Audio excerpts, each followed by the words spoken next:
It has been a record-setting road trip for the Texas Rangers, winning 7 in a row. We've witnessed 2 excellent starts from Colby Lewis. We have watched Josh Hamilton extend his hitting streak to a career-high 15. We've enjoyed a milestone as Michael Young became the team's all-time hits leader. And we've seen the emergence lately of rookie Justin Smoke, who was homered the last 2 nights.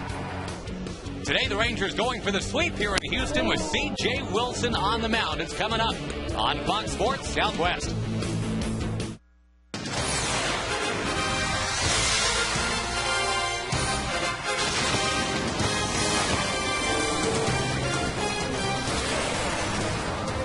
Father's Day at the ballpark, a wonderful thing to see. The Rangers are here in Houston, Texas, and about to come on back home to Arlington. They're going to come home in first place one way or another. The Rangers taking on the Astros, the finale of the 3-game series here, the finale of what has been a very successful road trip. The Rangers are 40-28 for the year. We welcome you to Texas Ranger Baseball. A very happy Father's Day along with Tom Grieve. I'm Josh Lewin. We're wearing the light blue pins here for prostate cancer awareness. We'll talk more about that as we go along today. And talking, of course, about how great it's been on the road for the Rangers here this last week and a half. Well, you know, the Rangers have played very well at home. They hadn't been playing well on the road until this trip. On this trip, it's the first time in franchise history to win 7 straight on a single road trip. It's the longest road streak in almost 20 years.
Texas Ranger Baseball on Fox Sports Southwest, brought to you by the Ford F-150. Also by Progressive. by Jack in the Box, by Budweiser, by Yokohama, and by Southwest Airlines.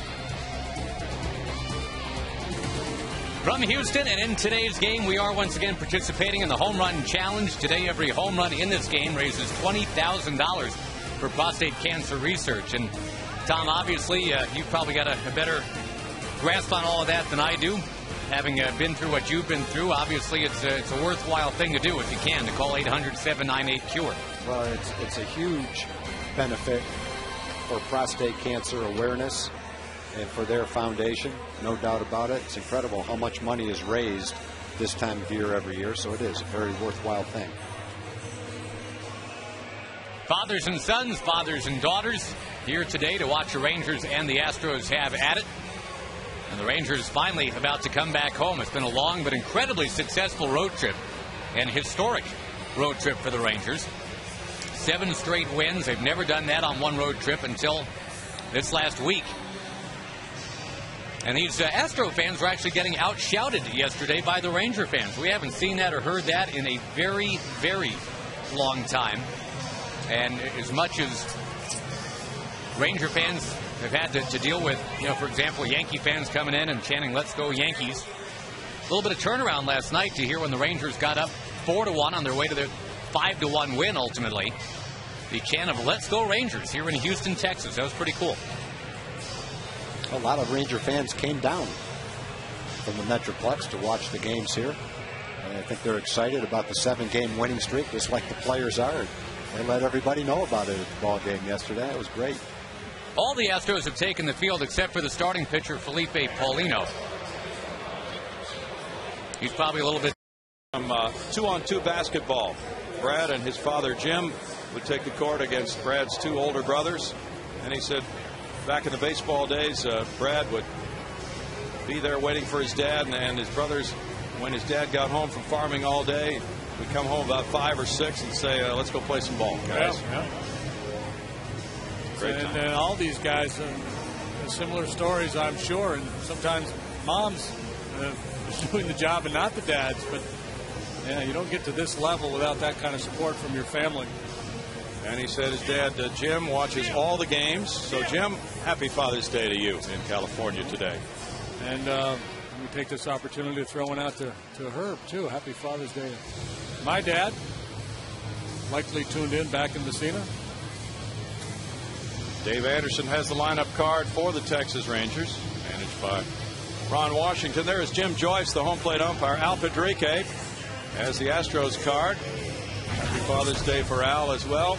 And there you have the stuff on Felipe Paulino. Now, the scouting report is brought to you by Suzuki, and Paulino, top of the rotation stuff for sure. That 97-mile-an-hour heater is good breaking pitches as well. Last time out, after a real good run, he got knocked around by the Kansas City Royals. So as part of his evolution, he has to have the ability to turn the page, forget about that one, realize that was an aberration, and keep on rolling. Because prior to that start in Kansas City, he was very, very good. And actually in that start in Kansas City, he was a little better than the numbers indicate. He gave up 10 runs, 8 earned in 4 2/3, 11 hits. But boy, there was just a lot of seeing eye base hits from the Royals in that game.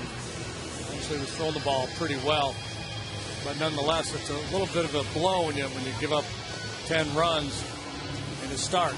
Defensively, a little bit of a different look. Jason Michaels gets the start in center field today. Michael Bourne has the day off. Infield has Feliz Manzella, Keppinger, and Berkman. Roberto Quintero does the catching this afternoon for Felipe Paulino. Yeah, Paulino got the first 2 outs in the 5th inning at Kansas City with a 6-3 lead Tuesday night, and then the roof caved in. There's Michaels in center field. He's been hitting well, getting the start against the lefty Wilson today with Michael Bourne resting. And Paulino was victimized by a costly catcher's interference call with Jose Guillen batting, and then things really turned against him. Julio Bourbon shows bunt and takes ball 1. Bourbon, a .281 hitter with 1 homer, has 18 runs batted in, a speedy leadoff type with a .304 on base average. And it's 2 balls, no strikes for Paulino, who has 1 career start against the Rangers. He did not get the decision. There's where Feliz is on the grass at third. That one comes in for a strike, and it's 2-1. Rangers at 40-28. Very good start to the season through 68 games. And they're in first by 2.5 games. 2 balls, 2 strikes. Ron Washington's club will go back home and play Pittsburgh and Houston in the next week. The Rangers have a fairly soft interleague schedule. They end up in a dogfight with the Angels down the stretch in September. The Angels will probably point to that and say, hey, we had a tougher schedule than they did. They've only played each other twice. The Rangers winning both of those games. Bourbon fouled that one back. He's hitting .308 on this road trip. But Bourbon in June has hit .393. That's 5th best in the American League. 22 for 56. Inside, he has a leadoff walk. And he has 8 stolen bases in 14 attempts. But Paulino's been pretty good at stopping the running game. Done a good job at stopping the running game. He's done a great job of keeping the ball in the ballpark, allowing just a couple of home runs so far this year. And that's been a big part of the Rangers offense this weekend.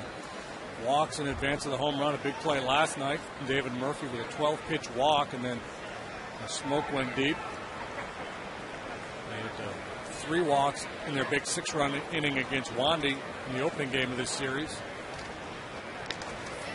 Bourbon rates a throw. There have been 6 steals in 10 attempts against Paulino, and with Quintero's strong arm behind the plate, that might be a good test for Bourbon.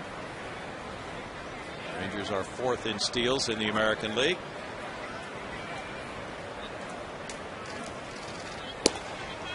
That pitch is ball 1 to Michael Young, who's on a 4-game hitting streak. He's 3rd in the league in hits with 89. His average has climbed to .314.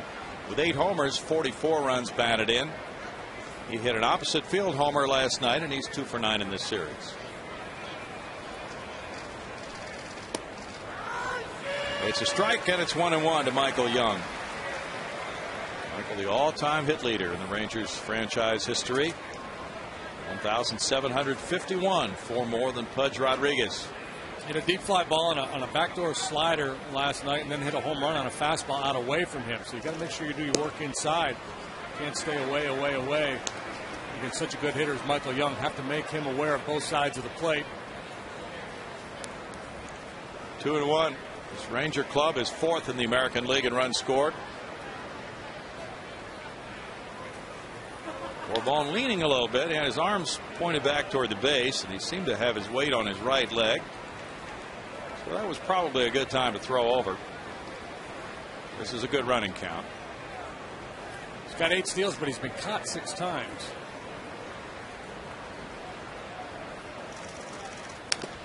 And that's tapped foul by Young for a 2-ball, 2-strike count. The Rangers have won 6 consecutive series. Yeah, you think, well, maybe we're catching the Rangers at the right time because Nelson Cruz is on the DL, and he's having a heck of a year, hitting .327 with 10 bombs. But actually catching him at a bad time because they're red hot. They won 7 in a row, 9 out of 10. Foul away. It's the first time in their history they've ever won 7 in a row on one road trip. On Washington's club with that 40-28 record, this ties the 2nd best start for the Rangers in their history through 68 games. They had this same record in '98. How'd they do that year? Turned out pretty good for them? I don't think it was a playoff year. I think '97 was a playoff year. There's a check swing call, and Young now has worked the count to 3-2. I'll have to check on that. Started off at that slider away. And Jim Wolf down there at first base thought he checked. Could have gone either way. They almost always can. Might as well just flip a coin. Somehow, and I'm probably wrong, I think that the call is more likely to go the hitter's way if he keeps his hands higher and drops the barrel of the bat lower. If he can demonstrate those hands are well out in front. Keep the hands in front of the barrel. Yeah, it's still iffy, as you say. Runner going on 3-2, and it's ball 4. Quintero came up ready to throw, but Jim Joyce had called it a ball. So back-to-back walks. Great a visit to the mound by the catcher Quintero to Paulino. Yeah, you got to be careful, boy. Starting pitcher early in the game, first inning like this, you're a little bit vulnerable. You haven't locked in. This lineup has so much firepower, so a couple of walks at the top of the order, now having to deal with Kinsler, Guerrero, Hamilton, and then Smoke. I wouldn't have thought about Smoke coming in, but the way he's going now, you have to include him in that group. There's the start against the Royals. It would be very simplistic to say, well, he's a little gun shy of the strike zone because he gave up 11 hits and 10 runs in that last game. But I'm not so sure that's the case. I think it's just a pitcher starting the ball game, just not locked in with his location yet. Gene Duffy has done some quick research. The Rangers were 87 and 75 in that year we talked about, 1998. Now Kinsler bunts and he pushes it hard toward Berkman. Here's the toss to Paulino. That was a little dicey, but they get out number one. Kinsler sacrifices Bourbon to third and Young to second. Well, if I'm Brad Mills, I'm saying thank you very much. I'll take any kind of an out right now with my starter having a hard time throwing the ball over the plate. You want to give yourself up? We'll take it. I'm not saying it's a bad play necessarily by Kinsler. Pretty bad bunt. He got away with it and Lance was back. It's a delicate little flip. Yeah. Not an easy play to make there, and a good job leading Paulino. He's putting him in a place where he can make a play on it. We've seen that play messed up many times. Vladimir Guerrero with strike one. Brings great credentials to the plate. 333, 15 homers, 57 runs batted in for Guerrero. Last night he came up with an RBI pinch single. And a big night Friday night as a starting player. Yeah, he's a good breaking ball hitter. He's a good bad ball hitter. And I think with Paulino's fastball, I want to take some shots inside, try to jam him with fastballs. You have to work awfully hard to get the barrel at bat to a good Paulino inside fastball. But you got to get it in there. Yeah. You got to believe in it.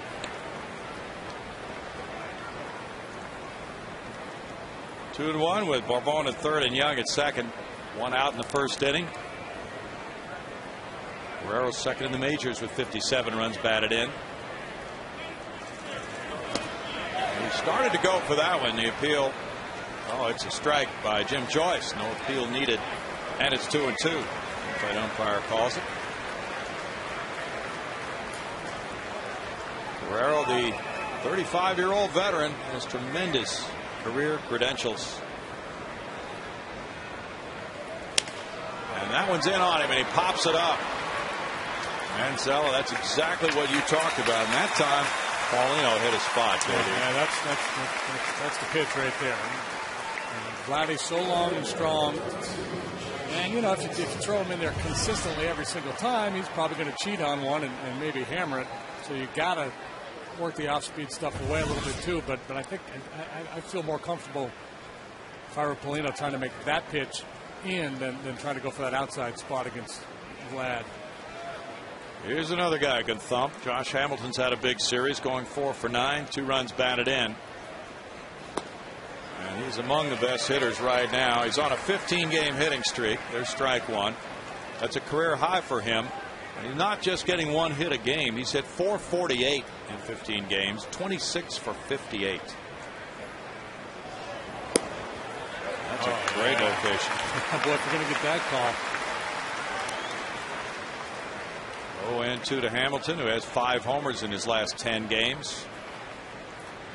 Hamilton leads the majors in June with 23 runs batted in, with 32 hits, with 60 total bases, 833 slugging. And sharp breaking ball gets Paulino out of first inning trouble. Back-to-back walks, then he went to work.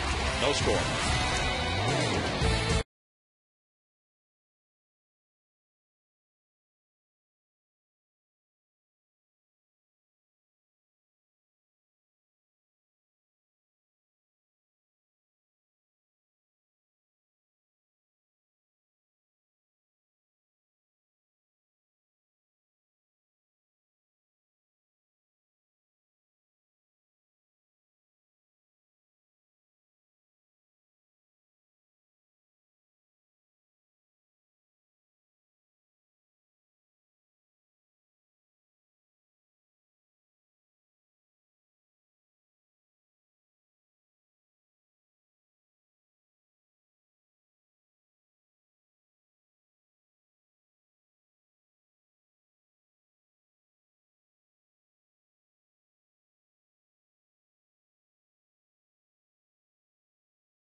Houston Astros, losers in 7 of 8 and 26-43 for the season. They'll be taking their cuts against C.J. Wilson. And yes, it is intra-league play, as that logo is happy to inform you. Lone Star Series, Rangers and the Astros. They will play the 3-game series in Arlington next weekend. Keppinger, Berkman, and Pence, the Arlington native, has always hit against the Rangers very well. Carlos has made a very successful transition to the rotation. 5-3 record, 3.48 ERA. Has absolutely eaten lefties alive. They're hitting .107 against him.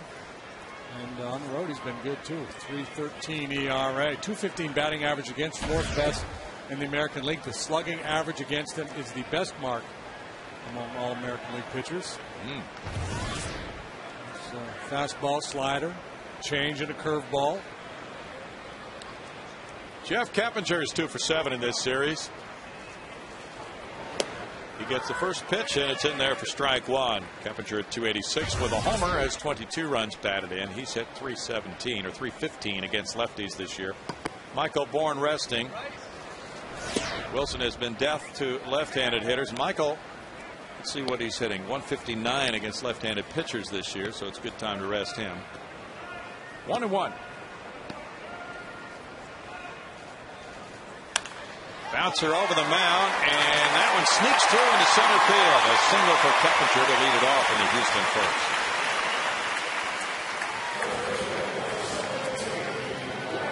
Rangers defensively look like this. Hamilton, Bourbon, Guerrero, left center, right infield of Young and Blanco. Elvis Andrus, the young shortstop, gets a day off. Gets smoke to the right side. Max Ramirez was the catcher last night. Back there again this afternoon.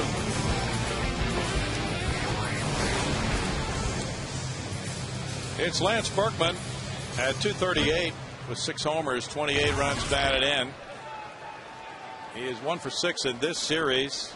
We'll give the reasoning behind Brad Mills hitting him second as the at-bat progresses. Lance had a little problem with a middle finger on his right hand last night. This one gets by Ramirez, and Keppinger moves to second base.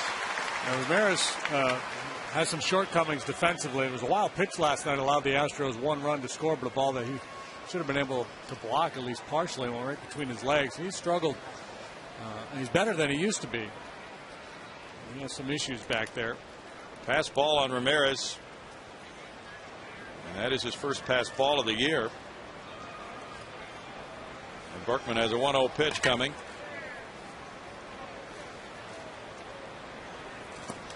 And takes it. It's 2 balls, no strikes. Brad Mills thought that Berkman was a better matchup against Wilson in the number 2 spot. He considered Tommy Manzella as well, but he pointed to the fact that Berkman is more likely to draw a walk, and Manzella, he said, has not walked in the month of June. It's 2 balls, 1 strike. Yeah, and with Keppinger being the leadoff man today and not Bourne, you're not so much concerned about having that typical second place hitter's mentality of taking pitches and allowing a guy to try to steal a base. That's not Keppinger's game. So you're looking for on-base guys at the top of the order, and to that extent, Lance Berkman fits the bill. In the dirt, and it's 3-1 to Berkman. Lance said it's the bottom knuckle, the middle finger of his right hand. It's been sprained this year, and sometimes he gets a stinger. That's what happened last night when he had to step out of the box for about a minute and let that calm down. Hunter Pence on deck.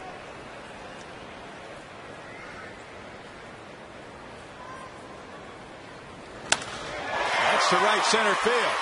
And it shoots the gap and gets by Guerrero, goes all the way to the wall. Bourbon picks it up. Keppinger's being waved home by Dave Clark.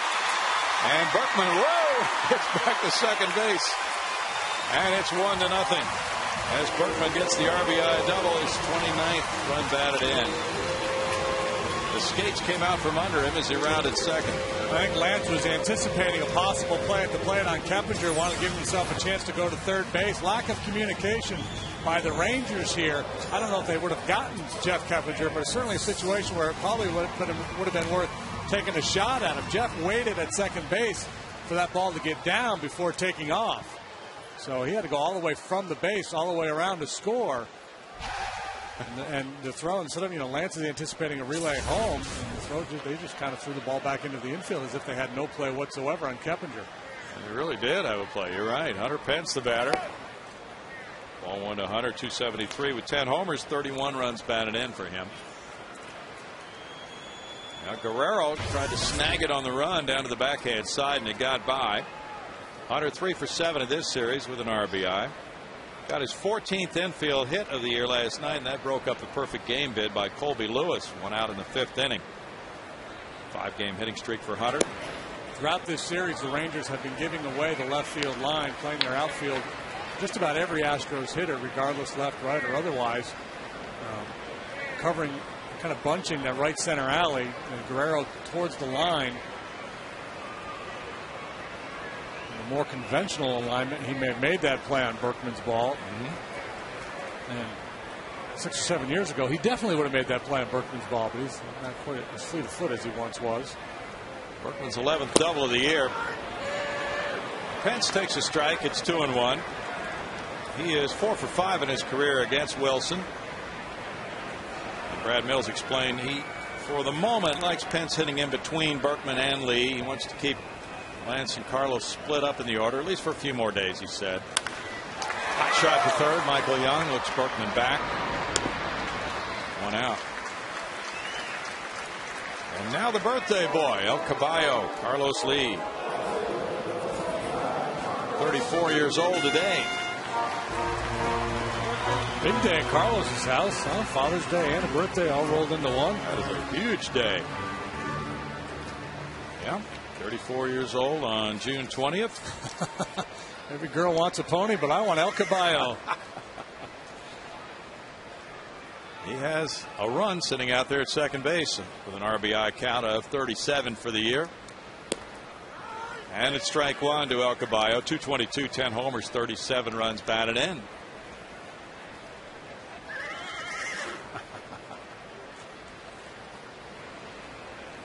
Carlos 1 for 7 in this weekend series.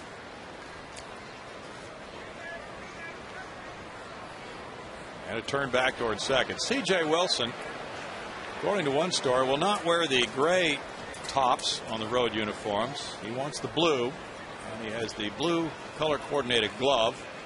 And when the Rangers wear their red tops, he has a red glove that he uses. It's important to accessorize, Brownie.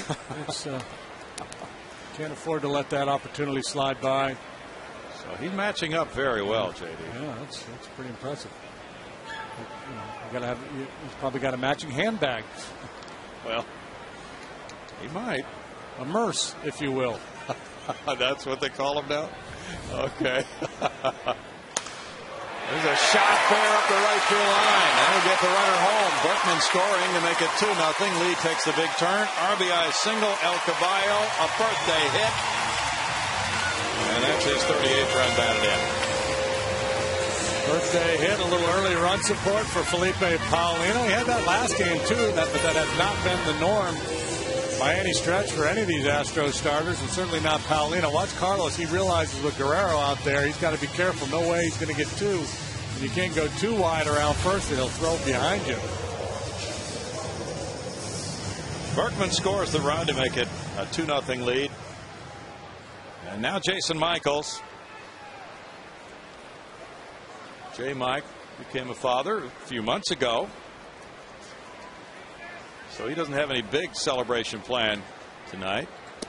With an infant at home, there's ball one. 229, 3 homers, 11 runs batted in for Jason. He's hit 200 against lefties and 1 for 2 with an RBI in this series. Imagine most of these guys will be tuning into the U.S. Open when they go home after the game. Yeah. Wilson comes in, and the appeal goes to first base, and the check swing call by Jim Wolf makes the count 2-0. Jason could not remember facing Wilson. He is 1 for 3 against CJ in his career.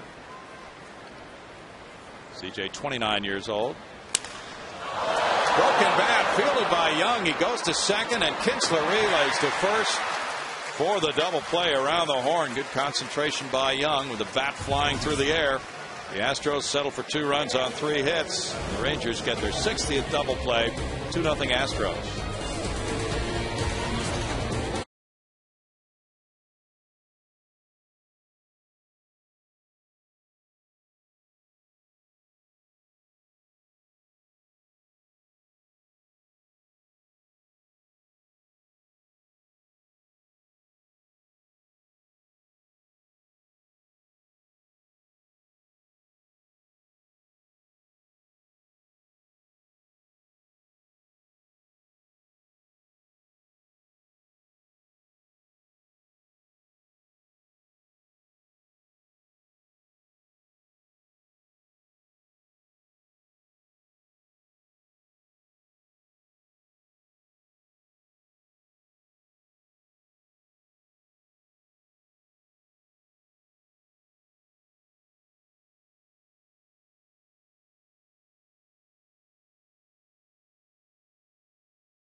For your chance to sit in a suite for an upcoming Astros game, courtesy of your Houston area Chevy dealers. Just log on to foxsportshouston.com and click on the Chevy Malibu Suite Night giveaway link. Happy Father's Day to you guys. Thank you, Patty. Thanks, Patty. You're probably having a big dinner at home for your husband tonight, aren't you? Something like that. I'm taking him to a big Mexican dinner somewhere. Oh, that'll work. Nice, stylish evening. Justin Smoke. Smoke gets in your eyes, JD. That was the old song. Smoke gets in your eyes. He's gotten in our eyes this weekend with the series he's had. Wow. Keeps this up, he's going to get in the pitchers' heads. He's been laying down a vapor trail around Minute Maid Park. Some of the shots he's been hitting. Fouls that one. It's 1-2. And Smoke has indeed been pretty powerful this weekend with a couple of bombs. 7 runs batted in the series so far. 5 for 9 with a double and those 2 homers for the switch hitter, and he's hit home runs from each side of the plate. 2 balls, 2 strikes. He whips this line drive to right field, deep for Hunter Pence. Bangs off the wall, kicks by Pence toward the infield, picked up by Jason Michaels. A double for Smoke, his 9th of the year. Boy, especially from the left side, his swing is real pretty. Last night we had Baggy on last night. He talked about it, how he was able to drop his hands into that slot, keep his hands pulled in. Watch him here as he just drops the head of the bat on this low fastball, catches it out in front. That's typically a sweet spot for a left-handed hitter. That fastball down a little bit, you get extended and get some leverage working. Tall guy, pretty swing there. Ken Griffey Jr.-esque. 25-year-old Max Ramirez comes up with a runner at second and nobody out. Good heater there. Strike one to a .232 hitter with 2 homers, 4 runs batted in. Max did the catching last night, had a hit and 2 walks, and Colby Lewis pitched a fine game, the first complete game of his major league career, limiting the Astros to 2 hits. They've already exceeded that total. Fly ball right field corner. Hunter Pence on the run, and that ball is foul. No, it's a fair ball, and it goes out of play. Jim Wolf with the call, and Smoke will come around to make it 2-1 on the bouncing double by Ramirez. His 2nd double of the year gives him his 5th run batted in. Yeah, most of the new ballparks are very hitter friendly in a lot of different ways, and again, the almost 0 lot line down there in foul territory that forces an outfielder to, pull up on a ball like that or go headlong into that fence and spend the rest of the year on the disabled list. Was that foul? That was awfully close. I couldn't tell. It looked foul on that replay.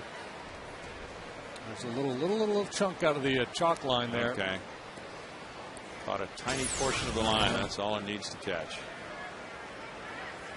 You got to be kidding me! That ball was out. I'm sorry, it's John McEnroe. Wrong sport. Yeah. I think Jim Wolf got it right. Strike to Blanco, the shortstop. Blanco doesn't get a lot of playing time. Andres with 50 at bats, a 200 average, and 1 run batted in.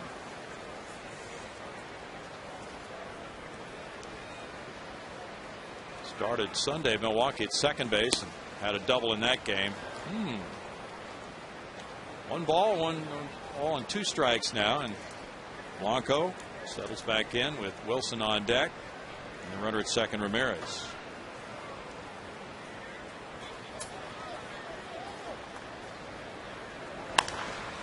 Popped up. Pedro Feliz. 1 out. C.J. Wilson really fancies himself as a hitter. Talks about it quite a bit. We'll see how he does here with the runner in scoring position and 1 out.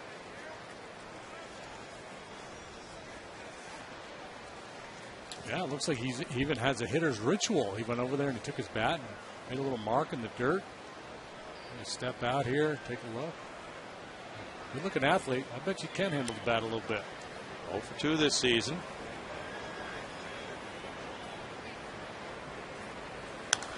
Yeah, pretty good swing there.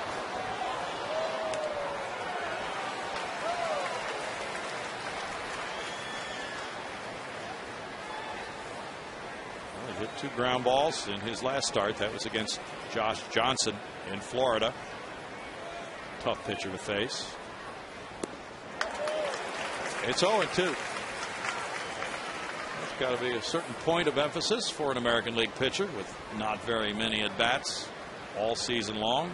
Something to point for when he plays in a National League park. He had not had a plate appearance in the big leagues until this year, being a relief pitcher. And that is a foul tip and a strikeout for Paulino. Strikeout number 2.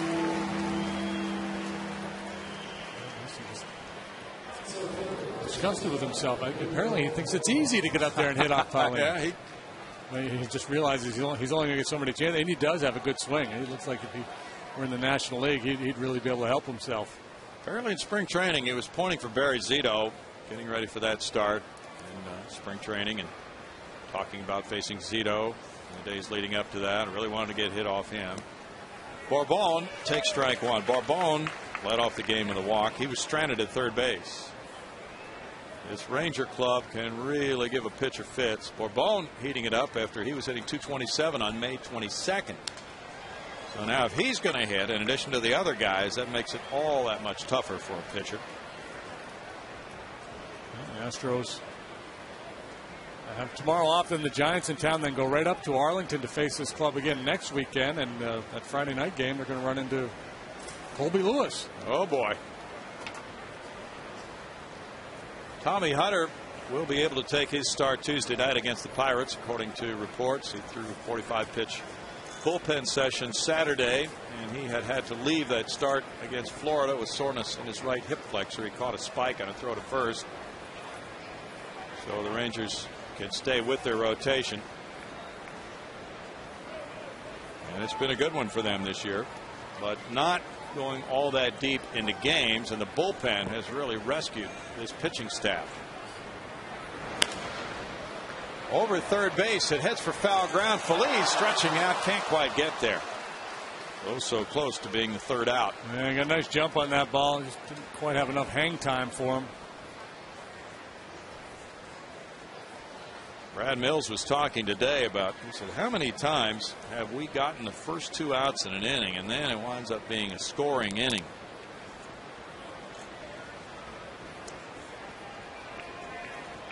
Well, it happened in the 8th last night when Astros got the first 2 Rangers out, and then 2 runners came home.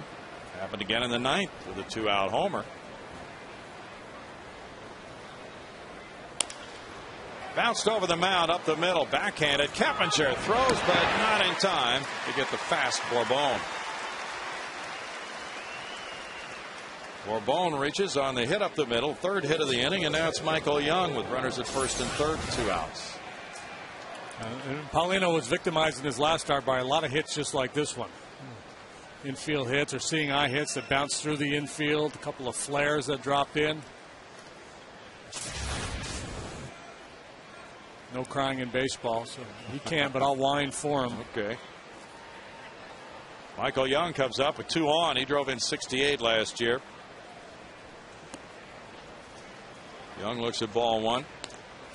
Well, that's the story of so many games. You know, you're not going to have many games like Lewis had last night where you're 3 up, 3 down, 3 up, 3 down all night long. You always have crisis points as a pitcher, and how you work around those innings.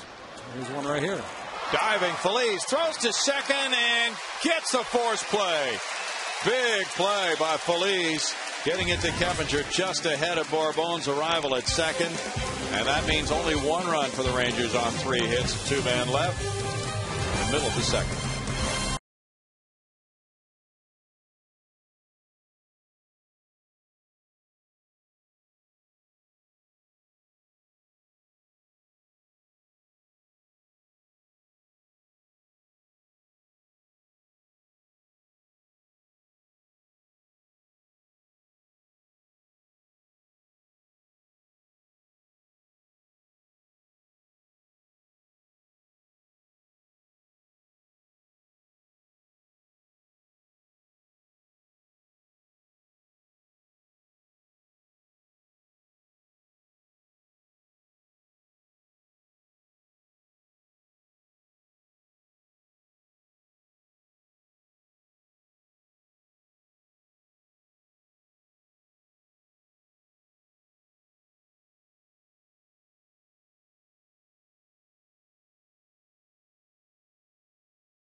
Press box again, sitting next to my trusty computer. We are taking we're doing Twitter, of course, today.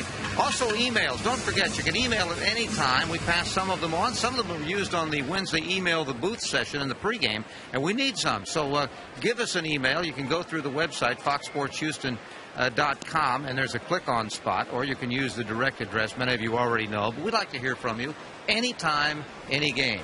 Meanwhile, let's go back upstairs. Happy Father's Day, Greg. Thank you very much. Same to you guys.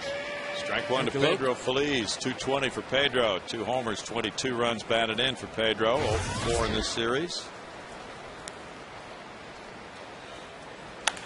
Up the middle and into center field for a Feliz hit. Number 4 of the game for the Astros. He's got good karma today. He made that great play at third. Now he gets a knock to get things started. That was a timely play he made. A great play. His breaking ball moving in on him a little bit and up. Very nice swing there by Pedro. Now Tommy Manzella.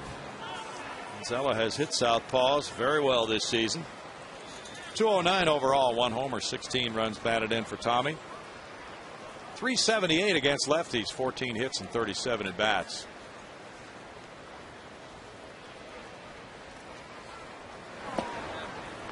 He looks at it. It's ball 1 to Manzella, who's hit 286 in his last 10 games. Every Sunday, the Astros host a group of recently returning military to a game at Minute Maid Park, and there was a group on the field today during batting practice.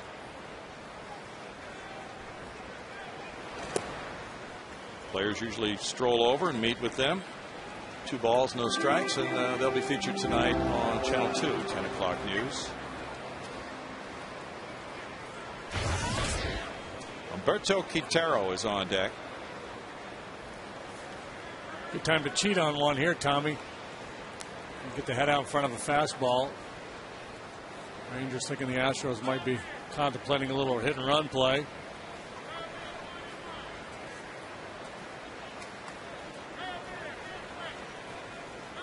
Wilson pitched in a 3-2 win for the Rangers in Florida on Tuesday. He got a no decision, giving up 2 runs in 6 innings.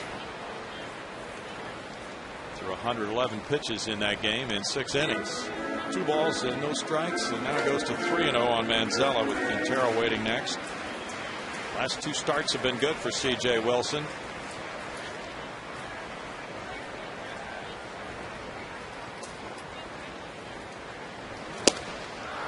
He throws a strike. He had a complete game, 5-hitter, and a 4-1 win at home over Kansas City on May 7th. Dave Clark with the signs. Recuperating from his injury to the ankle. He was nailed by a foul ball in Kansas City. It's 3-2 now to Manzella. Astros are 9-9 in the month of June.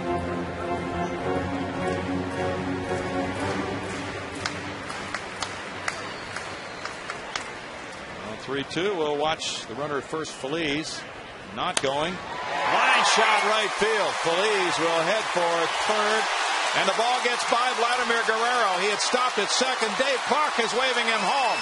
Feliz, as the throw comes in late to Kinsler, scores, and Manzella winds up at third. It's 3-1 Astros. Feliz was not going to go to third, and then the ball got by Guerrero, and he got a chance to score. Guerrero's showing his age defensively, not so much with the bat. He's having a great year offensively, and he hasn't played a lot in the outfield, just these interleague games for the most part. He's been a little sluggish pursuing some balls. Here he takes a little bit of a bad angle and then can't handle it. All the way into the corner it goes. Feliz restarts, able to score easily, and Manzella all the way to third base. It's ruled a single and a 2-base error by Guerrero. That's Guerrero's second error of the year. The infield comes in. Humberto Quintero, the batter. Quintero has been on a pretty good surge here in the month of June. That was a trade back, strike one. Rangers playing very well the first 2 games of this series. A little sloppy today with Guerrero having that misplay, and I thought he took a bad angle on Lance's ball, and then they didn't take a shot at Keppinger. Some miscommunication with the relay coming back in. Quintero's 0 for 4 in this series, but 308 in June with 2 homers. He pokes it to second. No chance for Manzella to come home. Kinsler makes the play, 1 out. Our league leaders is brought to you by your Texas Ford dealers, showing you the top hitting pitchers in the National League. Felipe Paulino comes up with a 304 average. Let's see how he stacks up. Dan Herron's hitting 410 with Mike Leake at 385. Paulino's third. Randy Wolf's always been able to handle the bat well. Herron was an outstanding hitter in college, so no surprise there. I mean, a little surprised that he's hitting 400, but no surprise that he's among the league leaders. Paulino looks at strike one. He has 7 hits and 23 at bats. Wilson was an outfielder pitcher at Loyola Marymount, and he actually wanted to be an outfielder in professional baseball. No balls, 2 strikes. Big aggressive swing there from Felipe now. I think he'd really do well to choke up a little bit. Just try to punch it. Got the infield pulled in. Maybe just punch one over that infield to get this runner home. Wilson's allowed 5 homers in his last 6 starts. He didn't allow any in his first 7 starts. Off the middle of Ramirez, and Manzella will score to make it 4-1. Wow. Charity is just it's a beautiful thing. The Astros, the last time I checked, it's been a few days, had scored more unearned runs than anybody in baseball. And Ron Washington's troops are very charitable here this afternoon.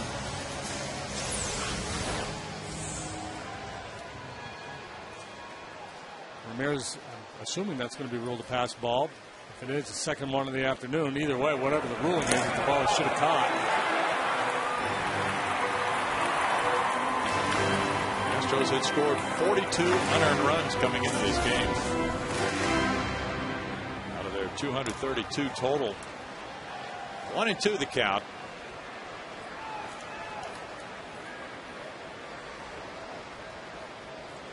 Wilson was a 5th round pick in 01 by the Rangers. Nolan Ryan thought he could make the conversion from relief pitcher, and he had 14 saves last year and 74 appearances to starter, and that's gone well. 3 balls, 2 strikes. A little angry right now. Just kind of reaching back and firing. Clearly frustrated, not happy with the play behind him, I'm sure. Now he's going to be mad at himself. Well, he walks the pitcher, his first walk, but in his last start, he walked a career high 6 at Florida. And one scout said that Wilson tended to be hyper in the bullpen and he would overthrow. So starting could give him a chance to settle in as far as that. Mike Maddox out to talk. 34 pitches into the game for Wilson.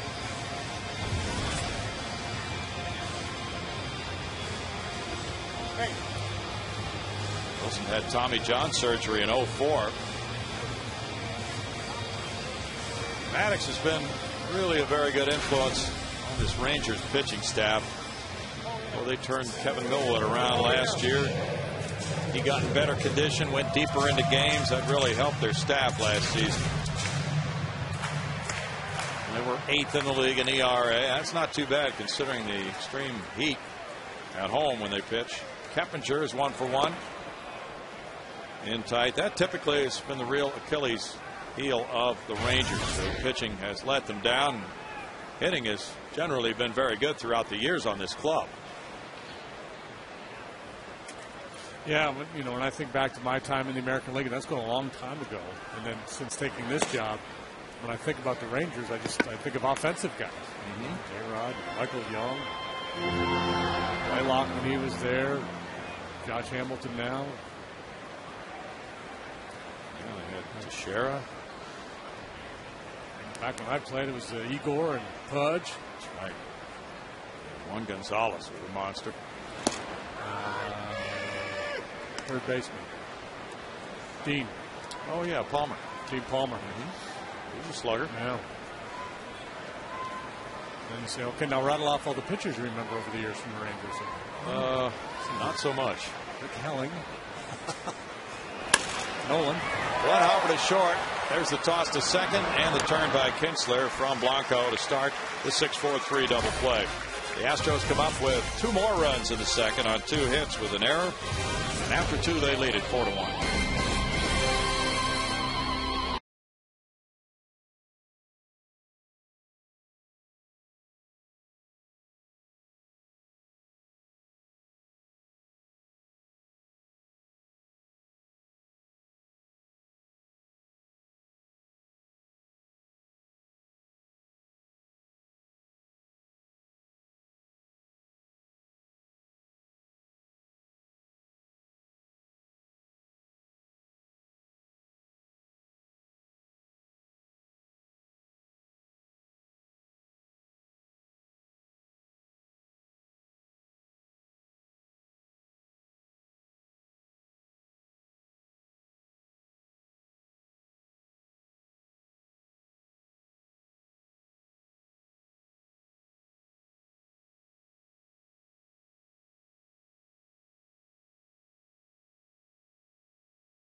Astros over the Rangers. And Brownie and JD were mentioning earlier some of our troops that were here, and I am up in one of the suites the USO is hosting. And on Sundays, the Astros call Home Sweet Home, and they've got some of the troops up here that are just returned home or have returned home injured. And I've got two of them here. Special Father's Day for both these guys with their babies.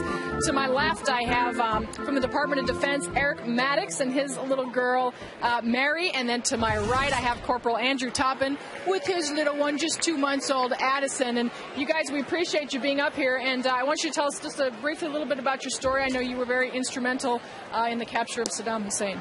Yes, I was in Iraq in 2003. I worked with the Special Operations Task Force. And for 4 months, we hunted down Saddam Hussein. And on December 13th, as an interrogator, I interrogated a guy who essentially said, yeah, I know where he is, and I'll take you. And that night, he took us. Awesome. And over on this side, you got a little one over here. But we're so glad you're here, and we know you returned home injured. But how special is it for you to come out here and be a part of this? This is amazing. I love baseball. It's just a huge surprise. Everything was a surprise to me. I didn't know I was coming. I didn't know I was going to be able to sit up here. I got to meet Hunter Pence and a lot of the players. It's amazing. Well, happy Father's Day to both of you, and thank you for all you do, and we look forward to seeing you guys down there on the field in the 7th inning. Thank you. All right. Thank you. Guys. Thank you, Patty. Happy Father's Day, fellas. Glad to have you back. Great to see them on the field before the game. 3 balls, 2 strikes to Kinsler. And that's strike 3. Paulino. The breaking pitch on him. Nice slider for strikeout number 3. Yeah, hard to look for anything but a fastball in this situation off Paulino when he's throwing 97 miles an hour. So if he's able to drop that breaking ball over, you just kind of turn around, head back to the dugout. And congratulations, nice pitch. I'll try it again in a couple innings. Vladimir Guerrero popped a short and a key out for Paulino in that first inning with runners at second and third after the sac bunt by Kinsler. He takes ball 1. And the feeling is that he is the certain designated hitter in the All-Star game this year. Knees have been healthy. He's a little bit lighter this season, and the Rangers got a bargain when they signed him as a free agent. His career high for hitting streak was 31 games in '99. Here's the pitch tracker. It's brought to you each and every day by Jexa Energy. Is this a good idea? How these pitchers are trying to work the hitters. And also gives us a good idea what the umpire's zone is, if he's generous or not. Right now, Jimmy Joyce is showing, well, it was a swing in there. A pitch out of the zone. Jim Joyce, very well regarded by Major League players for his work. He was recently ranked the best in a poll of about 100 players. The poll was taken after he missed that call that cost Galarraga the perfect game. I think there may have been some sympathy votes there, but he is considered a good umpire. Great integrity. Backhanded on one hop. Keppinger. Goes Guerrero. 2 outs. And a pretty fine novelist, I might add, too. Yes, he can produce those novels on the side in the wintertime. 2 down, and it's Josh Hamilton batting. Hamilton struck out first time up.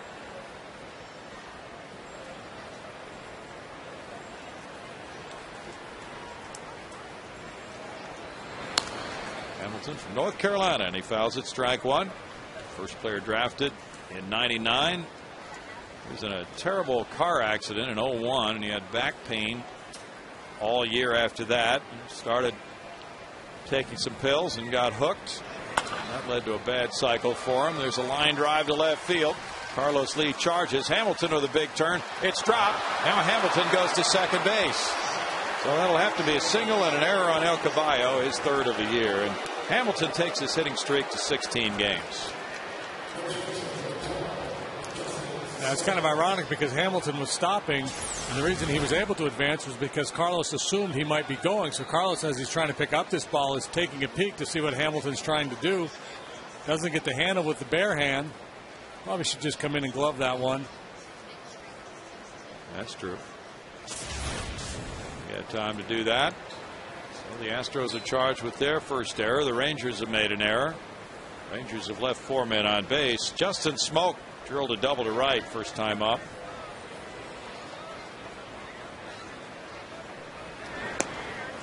There's strike one to Smoke. And I think it almost never makes sense to barehand the ball in the outfield.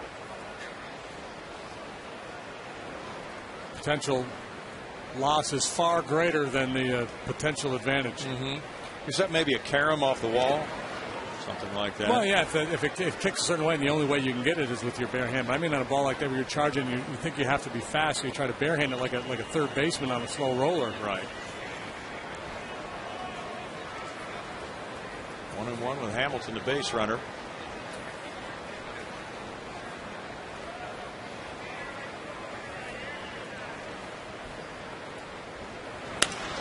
Smoke gets one into left field. Hamilton turns third. Dave Anderson sends him home. Carlos Lee with a throw to the plate, cut off, and it's 4-2 on the RBI single by Smoke, who continues to swing a very hot bat this weekend with his 7th hit in 11 at bats. You know, the Smoke coming out of the minor leagues, and he hasn't been there long. In 06, I think he was drafted. 08. 08. Well, less than that, and Rangers expect him to be a very good player. He struggled some coming in here, especially from the right side of the play, but he's been swinging it good from both sides this weekend series. He's on for Max Ramirez. Ramirez had the RBI double to right. So that run right now would be unearned, depending on what happens the rest of this inning. Ball one to Ramirez. Of the 2 runs the Astros scored in the bottom of the second, there were 0 earned runs. There's a good-looking family. Now unearned right now, because with that base hit, Hamilton's held at first without the error. Right now you've got a first and second situation and 2 out. So there's still a chance it could be an earned run, because if Ramirez delivers a base hit there, the official score would then argue, well, that would have driven him in from second. Max Ramirez actually had been traded this winter to Boston for Mike Lowell, but Lowell failed the physical. The trade was nullified. 2 balls and a strike. And the Rangers did a double switcheroo on their catchers. They sent down Jared Saltalamacchia and Taylor Teagarden, both at the same time. And Ramirez got a chance to join the big league club along with Matt Trainer.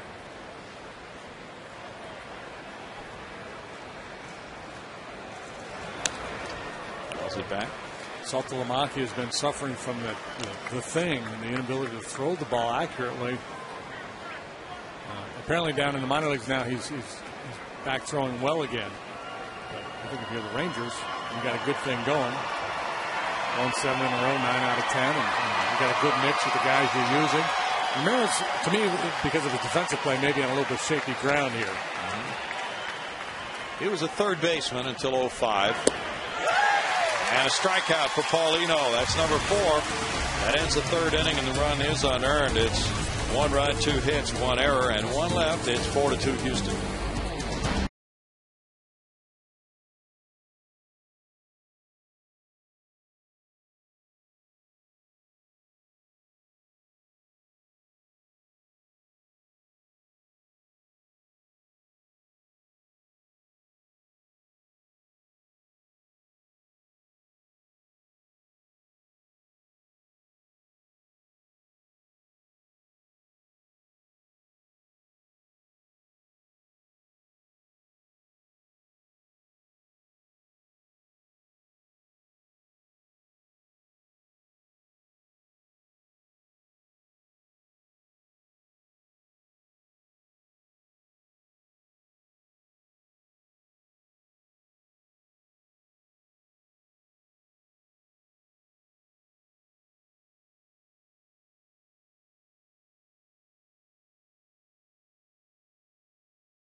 Toy Story the other day. We couldn't get in. It was sold out. Wow.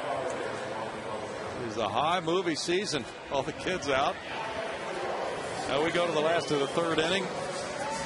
How about to this date in Astros history? It's brought to you by the MD Anderson Cancer Center, making cancer history. June 20th, 2002. Lance Berkman hit a grand slam. 7-run fourth inning, and they beat the daylights out of the Milwaukee Brewers. Take that, Brewers. Now he leads off the third inning for the Astros. He had an RBI double in the first.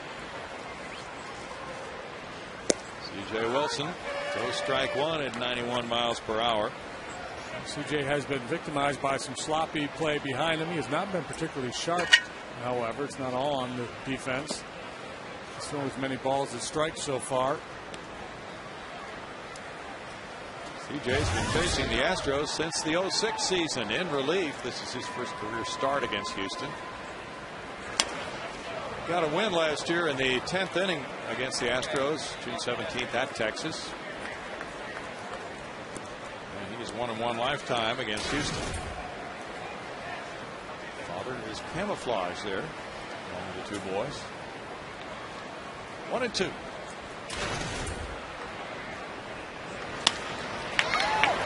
Can it? And here's the long throw low, but it does fly over the mitt of Justin Smoke. From Blanco's arm. Out number one. Looked like it was going to bounce, but good arm for Blanco.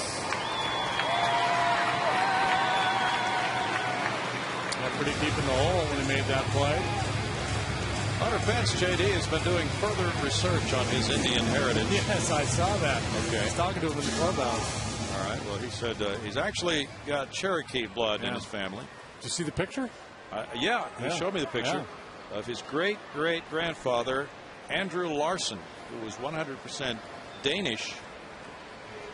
But he married a lady who was Cherokee. So he still has a lot of family up in Minnesota. So it's the great-great-grandmother on his dad's side, correct? Yes. Which is Cherokee. So I've been calling him the Comanche warrior because he told us Comanche. Well, he said Comanche, but Cherokee now. He's been doing a little further research, so he's Cherokee. Cherokee people, Cherokee tribe. That's a Cherokee nation. That's right. 2 balls and a strike, and evidently he said that was Minnesota was a big part of their tribal territory. I didn't know that. So we're learning about Indian history from Hunter. That's right. And whatever we find out, we'll pass along because it's much more than a baseball show here on Astros television. C.J. Wilson. Oh, he threw low, but Smoke saved him. On a low toss that bounced on out number 2. If you're going to miss low, and gives the guy a chance to dig it out of the dirt. And sometimes it's a difficult throw for a pitcher when everything you're doing towards home plate, it's max energy. It's go, go, go, throw it hard, throw it hard. Then you get a situation where you're just going to make a nice easy toss. And there's a tendency to goose it a little bit. And you get that mound to deal with. Carlos Lee singled in a run in the first.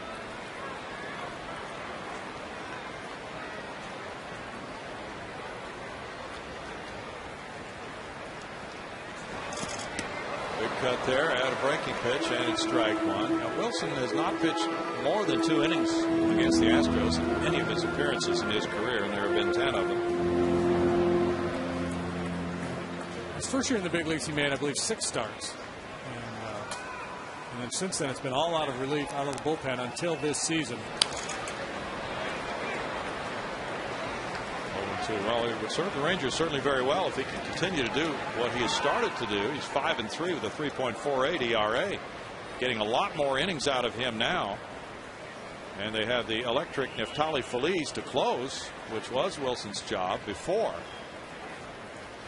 Wilson pitched 73 innings for them last year. He's already exceeded that now.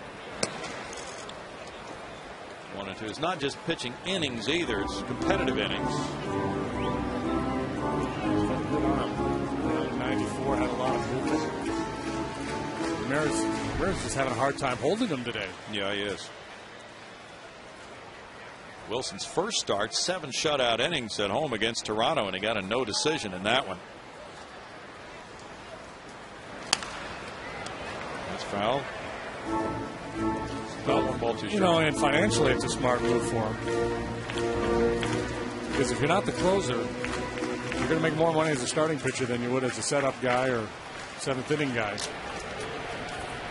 True, yeah. If you've been the closer and now somebody comes along and takes that job, and they offer you a chance to start, it just makes all the sense in the world to give it a shot. And didn't he go in? Didn't he lobby for it? Didn't he go into Nolan and say, "Here's the deal. I want to be a starting pitcher"? I think he did. Yeah. So he was completely on board, and that helps too. Jason Michaels is on deck.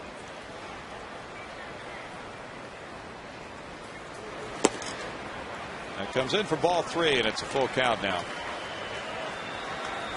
The Rangers with the leg up here in the Lone Star Series have won the first 2, and they've won 7 of the last 8 Lone Star Series, and they've won 7 of their last 9 games at Minute Maid Park. Ground ball, third, foul. They've really had the upper hand lately. The all-time series goes to Texas so far, 30-26. A lot of fun for the fans. Usually the games are weekends in both locations, and that is the case again this year. And we've seen a lot of folks with their Rangers gear on walking around outside Minute Maid Park this weekend. Yeah, usually not back-to-back weekends, though. This is pretty rare. Is it? Most of the rain, yeah, usually, a few weeks apart. Okay. The Rangers are really exceptional in interleague play this year. They're 8-3. They've won 7 in a row from the National League clubs. And interleague play has caught them at a good time when they've been hot. They're 14-4 in June. That is ball 4 to Carlos Lee. Well, they're in the stretch here where they're playing the Astros, who have struggled. And then they catch the Pittsburgh Pirates, who have struggled even more. And then the Astros again. They beat Florida. And they lost 2 of 3 to the Cubs. 1, 2 of 3 from Milwaukee. Yeah, so they haven't played a National League team that's above 500, and they are not scheduled to do so. Jason Michaels bounced into a 5-4-3 double play earlier. Strike 1 to J. Mike.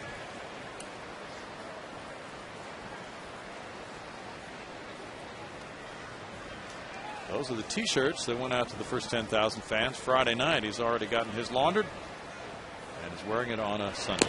That's quick work. No balls, 2 strikes. A little different color and pattern to the T-shirt every year in this Lone Star Series. If you've been collecting them for a while, you have a real assortment by now. You could sew them together and make a quilt. The Lone Star Series quilt. Ramirez almost boxed that one. 1 and 2. Yeah, he's having a rough time. Wilson gets a fair amount of movement on his pitches. And there's that old thing about lefties. They can't throw the ball straight. That was the exception to that rule. 2 balls, 2 strikes. I was going to say the ones who can throw it straight aren't around anymore. Yeah, they go to the broadcast booth. Jamie Moyer gets to pitch till he's 50.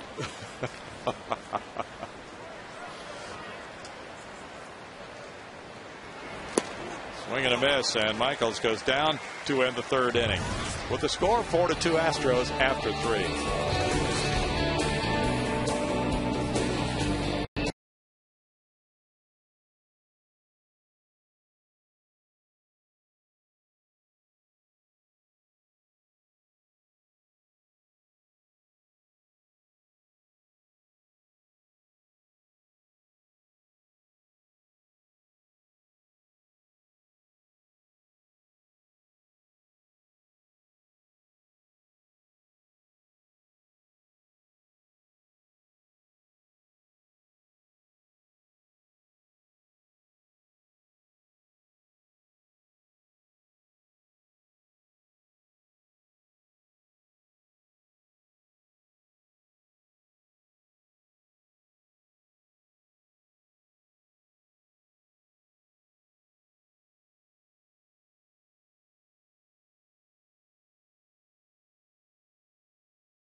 welcome back to Minute Maid Park. 4-2 Astros over the Rangers. Time now to introduce you to our progressive fans of the game.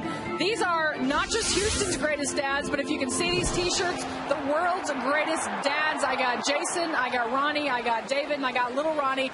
And you got to tell me where you got these shirts from and what you guys are doing today. Well, my wife bought them for us. It was my niece's birthday party last night, and I was sitting outside. They came up with it to us and presented us with a bag with some tickets in it, and they sang "Take Me Out to the Ballpark" for their first Astros game, and we're here now. And first Astros game, like he said, and just how special is this for you to come out here and share Father's Day with your little boys? Ain't nothing better than a ballpark hot dog and a baseball game with your boy. All right, well, you guys enjoy it. You are our progressive fans of the game. Thank you so much, and happy Father's Day to both of you. Thank you. Thank you very much. All right, guys. Thank you, Patty. Unfortunately, Humberto Quintero just caught the bat of Andres Blanco, who swung and missed, and then the bat came around and cracked Q on the side of the head. Now we get towels being brought out by Roy Oswald. Yeah, helmet or no helmet, he took the full effect of that blow right there. Nate Lucero putting on the rubber gloves. That lets you know there's a little blood. He's going to have to come out of this game. Yeah. Hopefully that's, he's had issues in the past. And last year he got whacked and dealt with a concussion. The catchers get banged up a lot, but he gets it more than any catcher I've ever seen. Well, that was just a blow. I don't know if he's setting up too close or drifting forward with the pitch. That time it didn't appear to. Just a big swing and a miss and a long follow through by Blanco. I was concerned when Guerrero was up there hitting with Q, because Guerrero takes that big long swing. And head athletic trainer Nate Lucero on the left, Rex Jones on the right. Rex going with the rubber glove, so he's dealing with some blood there.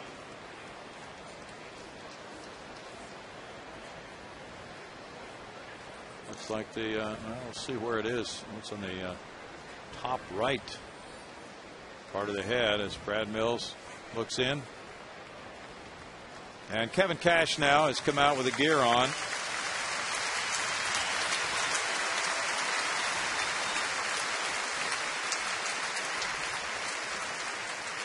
Now, last year, Mike Cameron came into Quintero at home plate in just a horrific collision, and that put him on the disabled list.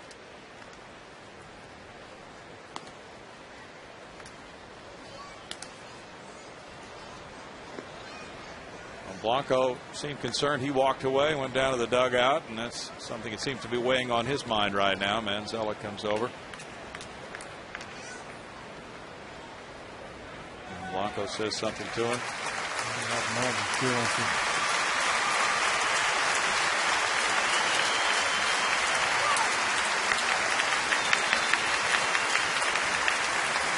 Tough job.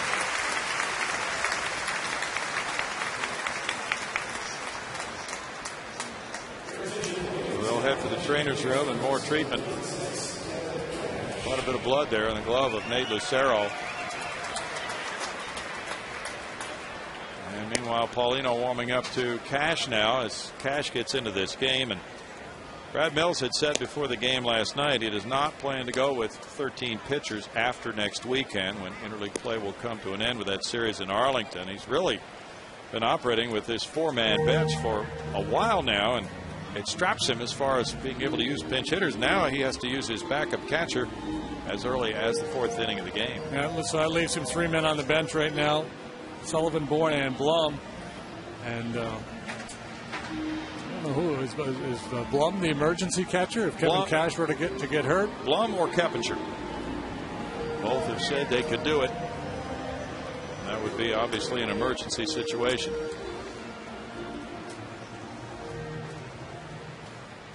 That was why Wandy stayed in to hit Friday night, even though he'd given up 6 runs in the top of the 3rd inning. He led off the bottom of the 3rd because Brad Mills did not want to use another pinch hitter at that point. He wanted to save his hitters for later on.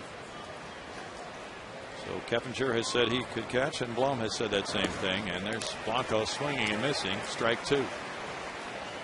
So Paulino had a little delay, and now he changes receivers in mid-game. That's not the norm for the starting pitcher. But he's received more run support already than the norm for him. And he gets a strikeout. Cash throwing, and Berkman crosses over as he should into foul territory to give Cash that throwing lane. 1 out. That's 5 strikeouts for Paulino. This Tuesday, the Astros face the Giants at 7:05. It's a double play Tuesday presented by Powerade. Bring the labels from any 2 32-ounce Powerade bottles to the box office here at Minute Maid Park, and you'll receive 2 outfield deck seats for only $2. This is a sweetheart of a deal. 2 for 2, double play Tuesday. And I believe that's the Oswalt Lincecum matchup. So yes, it is. The deal just got a whole lot sweeter. Oh, that's a great deal. Now Wilson puts the ball in the air to center field, and Wilson, who led his Loyola Marymount club in runs batted in with 27, is retired for the second out. Well, he has some pretty well established college credentials with the bat. Made contact that time, unlike the strikeout in the second inning. But it's out number 2 for Paulino, and now he faces Bourbon. A challenge for Paulino with a different catcher back there, but also for Kevin Cash, too. Coming new into the game, you're not sure exactly what it's been working for the pitcher. And I mean, you're paying attention over in the dugout, but it's not the same as being behind the plate, getting into that rhythm with a pitcher. Good point. He caught last night for Brian Moeller. Now Bourbon looks at that one, and it's 2-0 to Julio. 24 years old, born in Starkville, Mississippi. JD told that story Friday night about his father being a teacher at Mississippi State, and then Julio went on to the University of Tennessee. He was a sandwich pick in 07 after the first round. Over shortstop Manzella, and it dunks into shallow left center field for a hit for Bourbon. He's on for the 3rd straight time in this game. Doing his job as the leadoff man, providing opportunities for Michael Young and the hitters behind him. Good-looking young player. Yeah. Last year he had 19 steals in 23 attempts. This year 8 for 14. And it's Michael Young batting. Young walked and he bounced into a force play. See if you might try Kevin Cash here, newly into the ball game. Strike 1. It's Detroit 3, Arizona 1 after 7. The Tigers just got 3 in the home 7th inning. Brendan Bosch hit his 10th homer. Carlos Guillen hit number 5.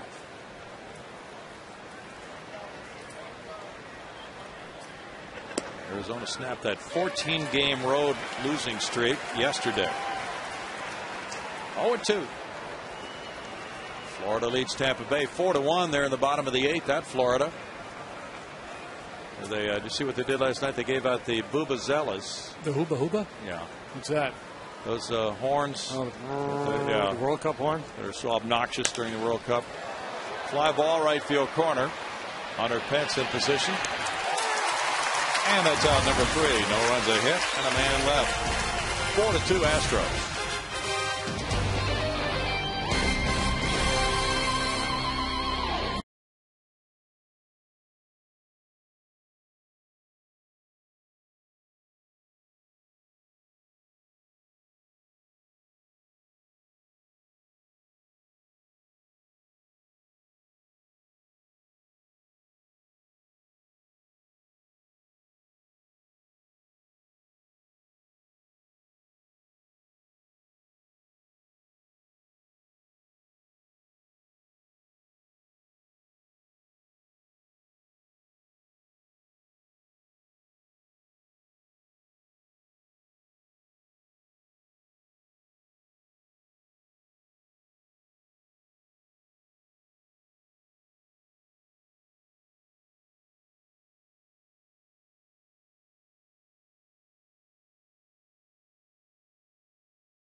2-run lead in the bottom of the 4th, and Astros baseball is always more fun with a group. Bring your team, church group, or family to Minute Maid Park for your next outing. All it takes is 20 or more people to enjoy discount pricing on tickets. For more information, call 1-800-ASTROS-2 and ask about fundraising opportunities, guys.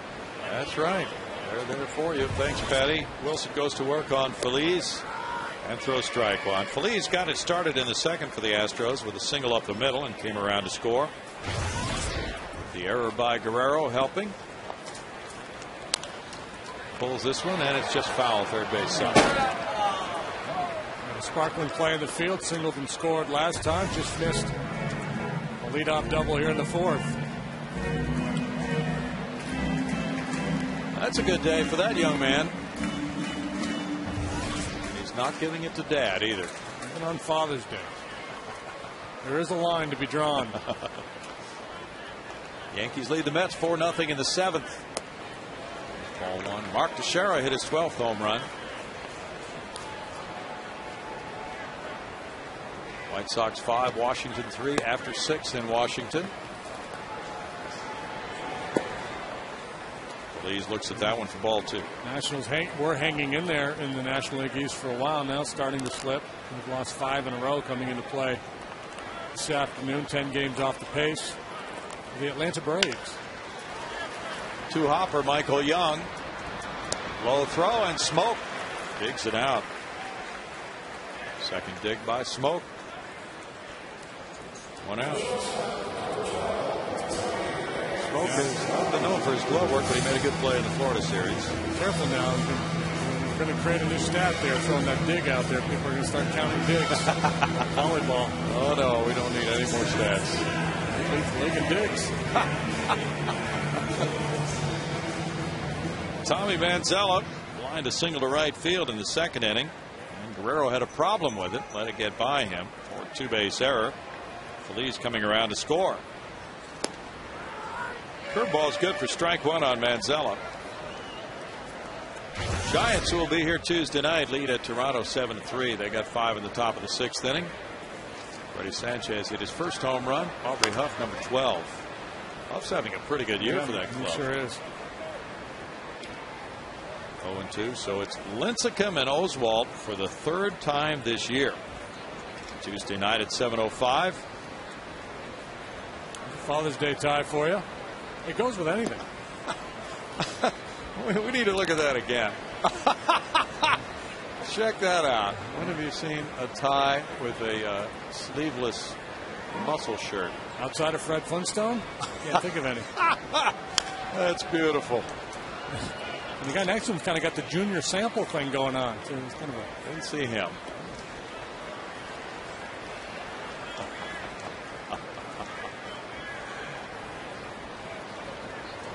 How would you like to walk into one of those fancy restaurants? Tie required. Yeah, there you go. Get up like tie. that. Didn't say anything about sleeves. 2 balls, 2 strikes. There's another one. It's tie day here at the ballpark. Father's Day tie giveaway. Strike 3 call. Wilson gets a second strikeout. Well, that's the obligatory. They gave me a Father's Day tie, so I'm wearing it today. Oh, there's Junior. Yeah. The overall look. I'll BR 549. There's another tie. Oh, good hat. Now Kevin Cash, and he takes ball 1. There's some serious problems here with color coordination today in this crowd. 1 ball, 1 strike to Kevin. 216, 2 homers, 4 runs batted in. He was 0 for 3 in last night's game. And he's one of those guys who's heavily involved in game planning going into a series, so he certainly is up to speed on how to work these Rangers hitters, and having caught last night puts him in the flow of the game very quickly today for the injured Quintero. Now, has he caught Paulino yet? We'll have to check. Q's been having all those starts. I think Q has had them all. Come on, reach. There you go. Oh, he has caught 3 of Paulino's strikes. He's fine then.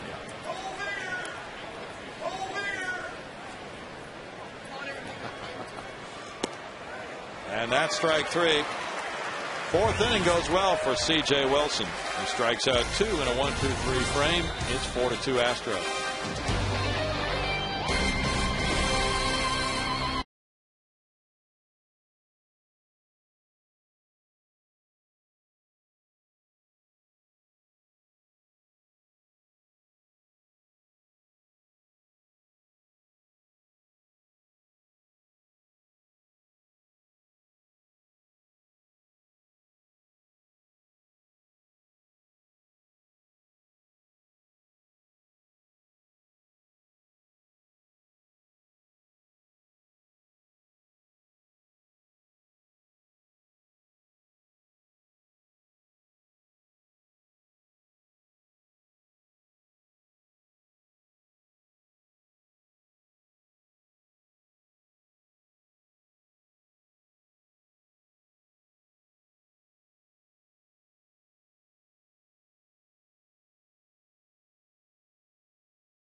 Astros baseball on Fox Sports Houston is brought to you by your Texas Ford dealers, by AT&T, by Capital One, and by Gullo Automotive.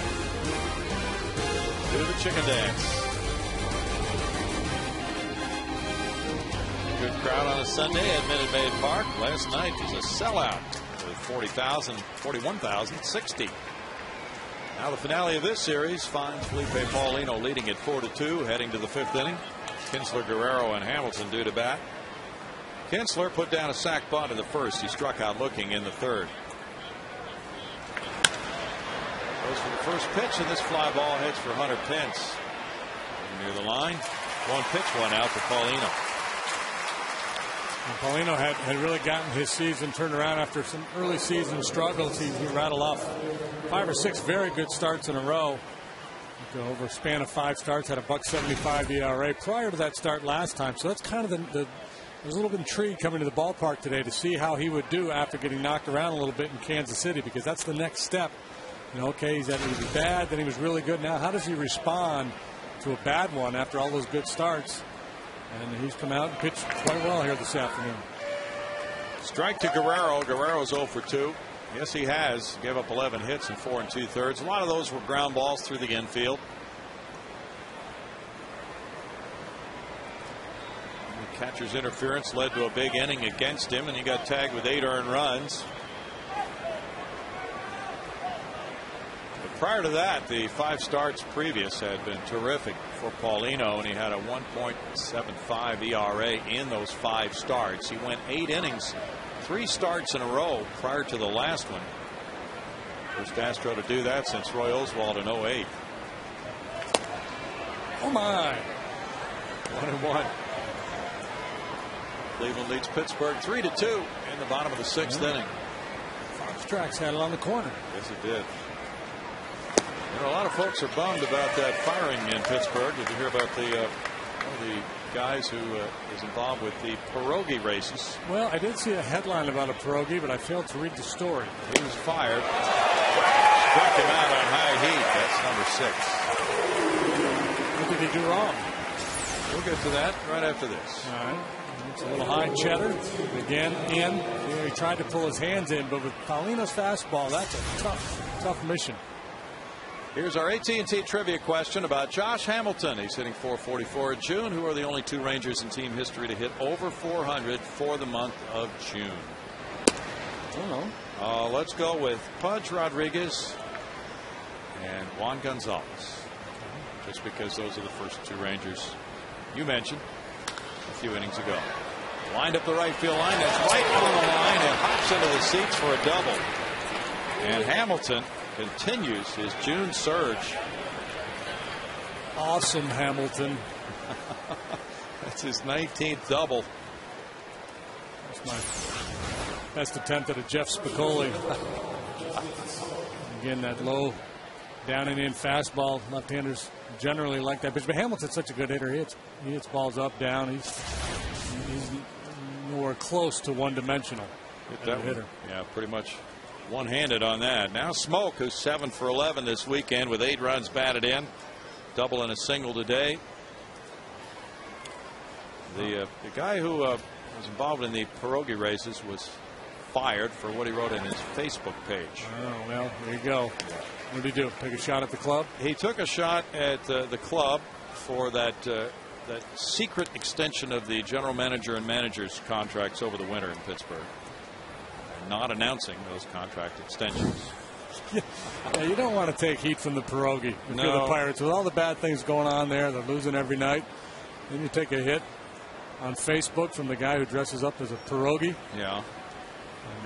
They'll probably take a hit for firing him, too. But oh, you know it. You don't fire a pierogi in Pittsburgh. 2 balls and a strike. From the absurd to the sublime. Yeah. Got to get these malcontent pierogies out of here. I remind the ball players, these pierogies that are dragging us down. Since when did a pierogi get a Facebook page anyway? Popped up. Anzella, Michaels. Anzella is there. In the 5th inning, it's no runs a hit and a man stranded. 4-2 Astros.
A 4-2 Astros over the Rangers, and now it's time for Chevy at the Park, and we would like to recognize Allen Samuels Chevrolet for their support of the Baseball for Youths. For more information on Chevy's commitment to youth league baseball programs, visit ChevyTexasBaseball.com. Bill? Thanks, Patty.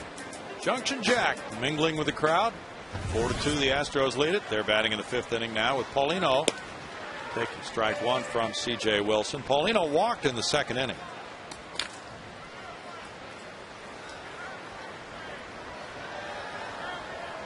Or blown way over in right center field. He hits a grounder to shortstop.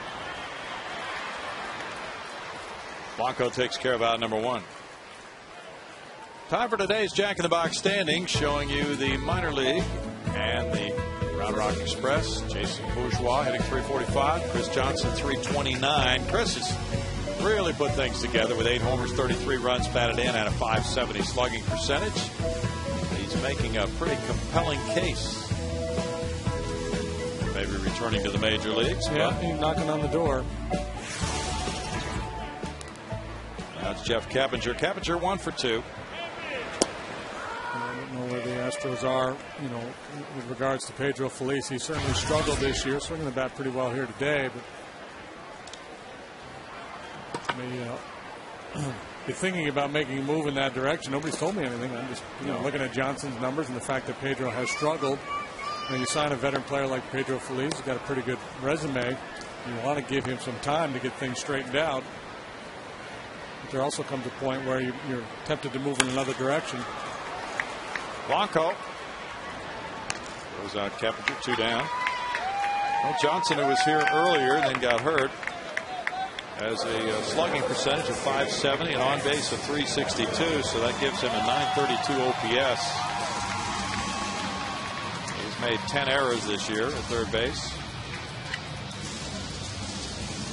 And Lynchburg. And obviously the numbers matter. They do matter, but you have to also talk to the coaches and the scouts and your people that go down and watch the minor leagues and get their assessment, because sometimes the numbers can fool you in the minor leagues. Mm-hmm.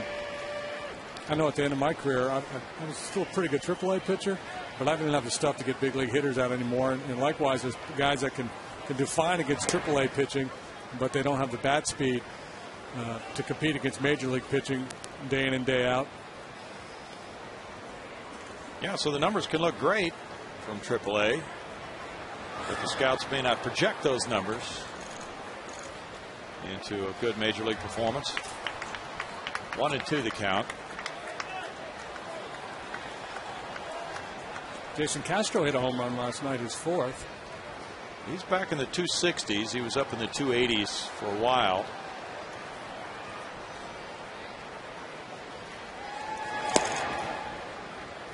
Two balls, 2 strikes. And you have to look at what portion of the season we're talking about. Getting close to the midway portion of this season. Astros are 12.5 games out. So what is your bent? Are you interested in developing young players for next year or trying to compete for this year? And all those questions come up in those front office conversations. Developing players and finding out about players. Yeah. Deep drive to center. Bourbon goes back to make the play on Berkman. And that's 7 straight retired by Wilson. 4-2 Astros.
Curveball. And then a good heater by Wilson. Drops the curveball on Kinsler on 3-2. Piece of cheese by Ramirez. Beach flatting inside with the heater. Played by Paulino, getting it done all different manner of ways. Of course, that Pregame brought to you by the Frost Brew Coors Light. Max Ramirez, the batter. It's 1 ball, 1 strike. He has the RBI double in 2 trips. It's 1-2. Paulino was struck out 6 through the first 5. A couple of walks to start the ball game. Looked like he was a little wobbly, and then Kinsler sacrificed. I think that was helpful. Pop up, punch out. And then rock solid. Gave up a run in the second, 1 in the third. That was unearned. Foul ball. Still 1-2. So I'm reading this story here about those vuvuzelas in Florida. It was pretty ugly, huh? I mean, just apparently so. Just nobody could hear. Nobody could hear, and the players aren't used to that sort of noise during games. So it was apparently very annoying to them. Those and those thunder, those clapping, whatever they call those things, those could go away too. Yeah, thunder sticks. Yeah. 2-2 the count. 4-2 ball game, and Cincinnati and Seattle have a later start today. Aaron Harang going for the Reds. They've scored 1 run in 2 games out there. Roland Smith will pitch for Seattle. 2 hopper to Pedro Feliz. 1 out. Now we go to Patty Smith. Patty.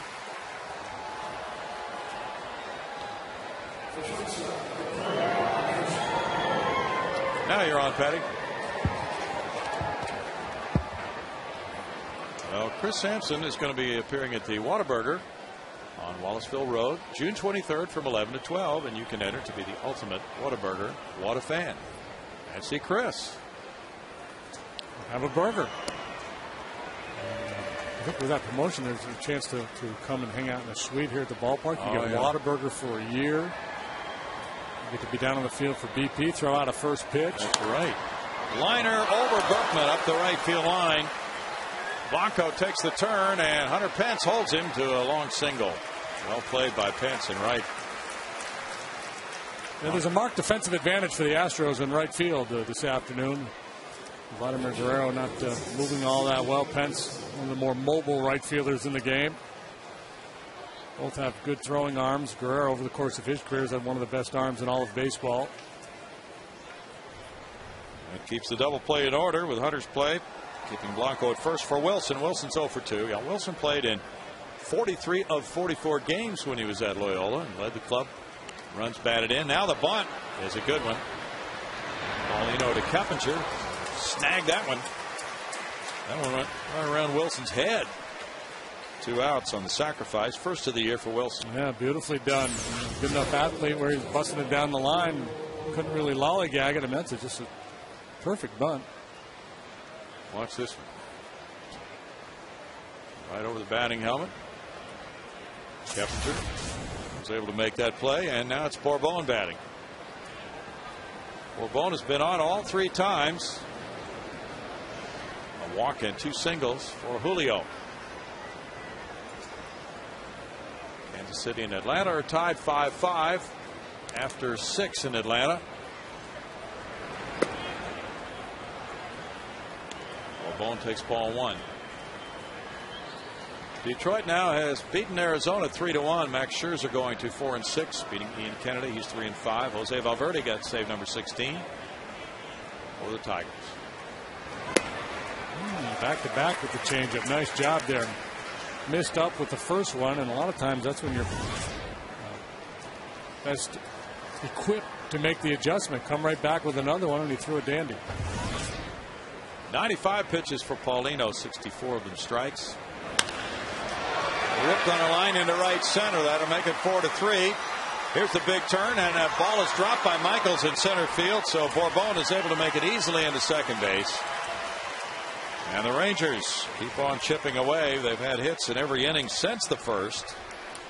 Come into this series, you're worried about Kinsler and Guerrero and Hamilton, and it's been a whole lot of Bourbon and smoke as well. A little bit of a mishandle there by Michaels, but it looked like Bourbon was going to have his double anyway. And Bourbon got hit number 9. That's his 5th double of the year. Rangers have out hit the Astros 9-5. They have Michael Young batting. Young's 0 for 2 with a walk.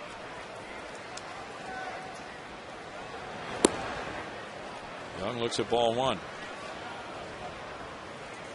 Oakland leads at St. Louis 2-1. They've played 5. Kevin Kuzminoff hit his 7th home run for the A's. Matt Holliday, number 9. That's 3 in 3 games for the Cardinal outfielder. 1-1 to count. The Cubs, Lou Piniella had a little bit of a rant yesterday. What did Lou do? Well, not too bad, but he just said he tried everything. Now, we've tried playing all these guys. We've tried pitching all these different people. That's what we have. People want to blame the manager and the coaches. Players got to play. Hunter Pence back in right field for the Michael Young fly ball. 2 ended in the 6th inning. And the Rangers make it a 1-run game. With 1 run, 2 hits, and a man left, it's 4-3 Houston in the 6th.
Park 4-3 Astros, and the Astros have extended price matter days presented by H-E-B. Now available every Sunday through Thursday home game. You get a View Deck 2 ticket, hot dog, H-E-B chips, and a soda for just $10, or upgrade to a field level bullpen box seat for only $10 more. Visit Astros.com for tickets today. Bill?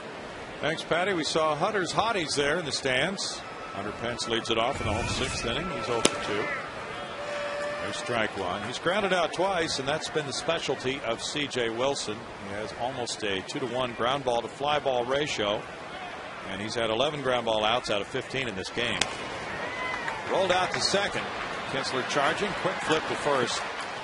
Wilson has out number 1. AT&T wanted that trivia answer, but the only 2 Rangers to hit over 400 for the month of June.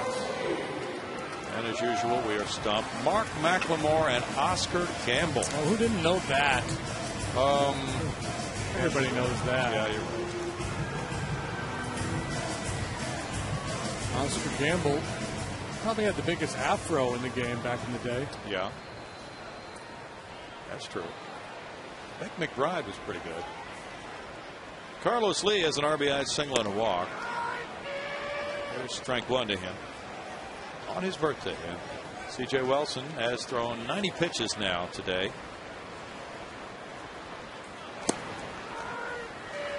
It's 0-2 for C.J. Astros currently 17 games below 500. That ties their low point of the season. Lee flips one out to Kinsler. 2 outs. Good pitching there, getting the jump on the hitter, then expanding. 2 strikes. There's a little jumpy down in the count. Tend to chase your pitch a little bit more. Carlos went way out of the zone to try to get to that one. Been a big problem for the Astros this year, just not very selective. Well, they got 2 hits last night. That was the first Ranger 2-hitter since 0-2, and that was the low-hit game for the Astros this year. Jason Michaels 0 for 2. Looks at the curve for strike 1. Milwaukee 1, Colorado 1. They've played 3 at Coors Field. Aaron Cook going for the Rockies. Brad Hoff hit his 5th home run. So hitting it's kind of like a buffet, Brownie. Yeah. Now, you ever go to a buffet and you start load up at the front of the line, and then you get to the end. There's the guy with the big tall hat and the big thing of prime rib, and you got no room for him because you already loaded up. It's hitting. You got to be selective. You got to wait for the prime rib. Okay. Well, because if not, you're just getting all the other stuff, and it's the ground ball and the pop up because the stuff looks good, but it's not really good. If you wait to get that prime rib right down the middle, then you're satisfied. And then you can see those really intelligent people who come into a buffet and they just walk the entire line. The line, yeah. Check everything out beforehand. Elbow people out of their way. They peer in over their shoulder to check out the condition of the food. Johnny Cash wrote a song. Did he? No, Walk the Line. Oh. 2 balls, 2 strikes. Keep a close watch on this food of mine. Don't you remember? Yeah, now I do. Yeah, now that you put it that way. 3 balls, 2 strikes. Took a little prompting. It's a good day for the kids. Lots of kids' shots today. Family Sundays here at the ballpark. The leaguers take the field. Deep drive to left by Michaels, and that one shoots high off the wall. Stays in play. Michaels will go for third base. Hamilton hits the cutoff man. No relay to third. A triple for Michaels, his first of the year. Greg Lucas talked to Jason Michaels in Kansas City after he had a nice game up there, and J. Mike, and Greg in their conversation talked about how those at-bats would pay off, and it's getting more looks, more pitches you see, the better off you are. Hey, there's a piece of prime rib. He waited back nicely and drilled it. Well, he checked out the buffet line. He waited until the count was 3-2. Saw a little bit of everything. Passed on the couscous. Went for the prime rib. Got himself a 3-bagger. That's hit number 6 for the Astros, and they would love to deliver him from third with Pedro Feliz, who's 1 for 2. Wilson Lopez warming up in the bullpen. Ball 1 to Feliz. And nothing going in the Ranger bullpen right now. 99 pitches for Wilson. That's a nice changeup. 1-1.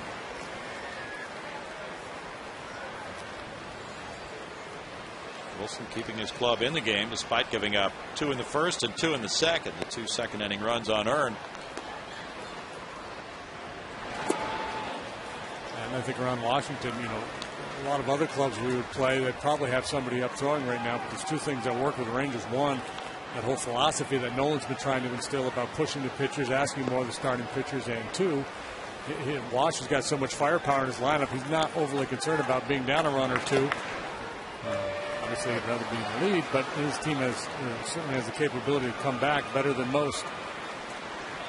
2-2 to Feliz. Minnesota beat Philadelphia 4-1 at Philadelphia. Carl Pavano going to 8-6, beating Roy Halladay. He's 8-6. Halladay's come back down to earth, but his ERA is 2.43 of those 6 losses. Justin Morneau hit his 15th homer. Denard Span number 2 for the Phillies. Wilson Valdez hit his second. Now we get some bullpen action with Chris Ray windmilling it and just starting to toss. Rangers have the largest margin of any division leader. Feliz takes a walk. That's only his 8th of the year.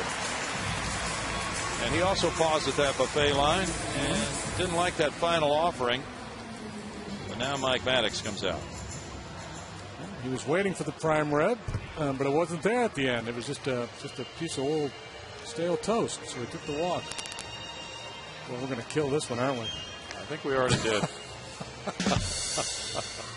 104 pitches, and Mike Maddox is wondering how many good ones are left now from C.J. Wilson, probably, with Manzella coming up next. Now, this is not a case where they're trying to buy time for Chris Ray. If so, he hasn't gotten the memo because he's not working with any urgency down there in the Ranger bullpen. Mad Dog had a smile for Jim Joyce.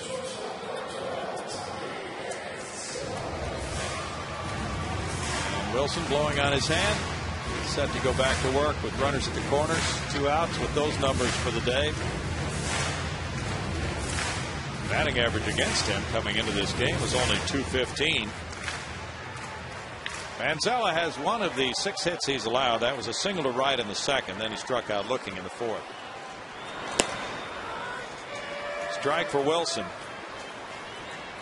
The Astros 7-7 in games started by lefties this year. Josh Johnson and Florida beat Tampa Bay 4-1. Fly ball out to left. Hamilton back into left center. He was positioned well to get there for the 3rd out. And in the 6th, no runs, a hit. 2 men stranded. 4-3 Astros through 6.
Box, want to let you know about Astros Live coming up following the game. Hoping the Astros can hang on and snap the Rangers' 7-game winning streak. All 7 of those wins coming on the road. That's the first time in franchise history that has happened for the Texas Rangers. So Astros trying to snap that streak. We'll let you know if they do that. We'll give you highlights and post-game reaction. Allison Footer will join me, and we will take a look ahead to the upcoming series with the Giants. All of that coming up following the game on Astros Live. Guys, back to you. Thank you, Bart. And it's an entertaining game right now. 1-run lead for the Astros. Felipe Paulino works the 7th inning. Ian Kinsler's the batter. He's 0 for 2 with a sac bunt. And taking strike 1. Paulino's at 100 pitches for the day. Burdack working in the bullpen. Fly ball. Jason Michaels in center field. That loops into right center for a single for Kinsler. Kinsler still getting over a high right ankle sprain and not running as well as he usually does, but that was not a factor on that one. He's on now, and it could be as Guerrero comes up. And Brad Mills, who's had Burdack warming up, makes a trip to the mound. And he's already made that motion to the bullpen. He's got Lopez up, too. I think he just doesn't want to leave Felipe Paulino in a position to lose this game. Coming off that rough one last time out. Lopez, a guy who can get a double play with that sinker. It is Lopez, and it is 4-3 Houston. Back in a moment.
Two batters today, but then he got tough. He gave up an unearned run in the third inning. He turns it over to Wilton Lopez, and win number 2 is on the line for Paulino as Lopez comes in with a 3-0 record of 4.21 ERA. Yeah, Felipe Paulino can win this game. He cannot lose it. Of course, he's responsible for that runner down there at first base, but if he scores, it's only a tie ball game. Lopez now comes on to face Vladimir Guerrero. Not exactly a soft landing to have to face Vladdy here, but has been very effective coming out of the Astros pen this year. Capable of getting that ground ball with his sinker. And I think Brad Mills, that was just a case where he was going to send Felipe out there and just go batter by batter. As long as he was getting outs, he was going to stay in the game. But once Kinsler reached, he made the move. Guerrero takes, and there's strike 1 to him. He is 0 for 3 in this game today. Lopez pitched last night, 2/3 of an inning. He allowed no hits, no runs. He came in with 2 men on and 1 out in the 7th inning.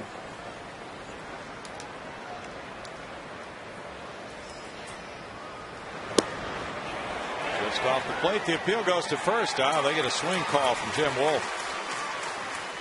And it's 0-2 to Vladdy.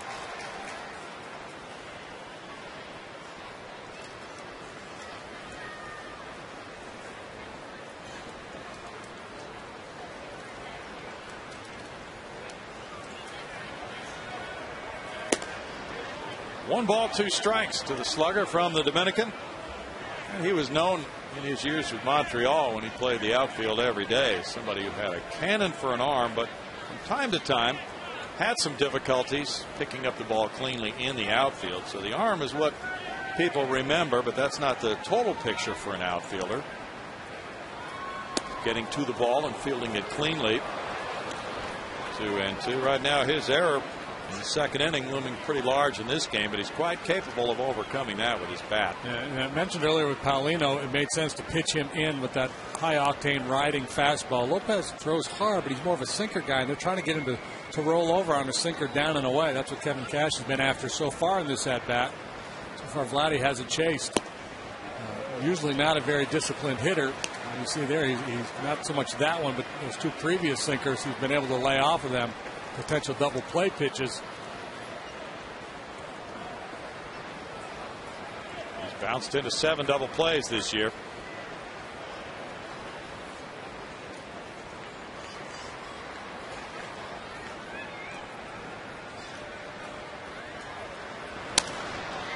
Fouls it away. Yeah, with those long arms, he can spoil a pitch like that, but if Lopez could run one down and in under his hands, might be able to get that for a double play. Right, and that's where you start to, if you're Kevin Cash, you start to adjust your thinking. Okay, he's gone away. Can we maybe run one in on his knuckles? And again, you just have to have confidence that the pitcher can make the pitch. That looks like he's asking for something in, or maybe a throw over. Looks like they're trying to get him to go over there. And Lopez wasn't sure what he was asking for, so they're going to talk about it. Well, you saw that bad dash in from the bullpen. That's what Wilton likes to use to begin his outing. He comes in hard from that bullpen with an all-out sprint. Craig Lefferts. Remember Craig Lefferts years ago with the Padres? Yep. Yes, he did. And the right-handed reliever, Todd Coffey, has done that over the years. Lopez comes in often with men on base. He's stranded all 18 inherited runners. Runner going, swing and a miss. Cash with the throw. It's a strikeout for out number 1, but Kinsler winds up with a steal of second. That's his 5th steal. Well, Vladdy's showing pretty good discipline for most of that bat, but at the end of the day, he got a little greedy. Went after that sinker down. Kinsler had a pretty good jump. Accurate throw wasn't going to get him either. Rangers had done quite a bit of running earlier in the year. Lately, not so much. And that is their first stolen base of this series. Now Brad Mills, who's had Burdack hot, has the lefty hitting Hamilton coming up, and then a switch hitter, Smoke. So we'll see how he plays it here, and it will be Burdack coming in. A clean-shaven Tim Burdack, who got rid of that beard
The start of Tuesday night as the homestand resumes against Tim Lincecum and the San Francisco Giants. He's observing today alongside Brad Arnsberg as Tim Burdack comes in to warm up with a 1-0 record and a 6.32 ERA. Now Tim working for the 23rd time and 15 2/3 innings. He struck out 14, walked 7, allowed 3 long ones, 274 batting average against him. Left-handed hitting Josh Hamilton goes up here. Tim holding lefties to a 172 average. Came in and worked a third of an inning last night, allowed a couple of hits. Smoke and Ramirez got base hits off of him. Smoke is the man on deck. Hamilton has been slowed down some by lefty pitchers this year. And there is strike one to him, but today he has 2 hits, a single and a double in 3 trips. He's hitting .330 for the season now. 33,753 the paid attendance on this Sunday. Breaking ball works, and it's 0-2. We were strolling into the ballpark today, and Tim was talking about coming back from the hamstring injury. And he's not striding the way he was before he got hurt. He said, my breaking ball is more of a downward break to it. I want more tilt to it. Slap to shortstop. Manzella to his right. Throws and safe at first. Hamilton beats it for his 3rd hit. Fans didn't like that Jim Wolf safe call. It was a very close play. Well, that's the other part of Hamilton's game. A big, strong guy with a lot of power, but he also runs well. Runs very well. Looked fairly routine. And Hamilton busting it down the line, able to beat it.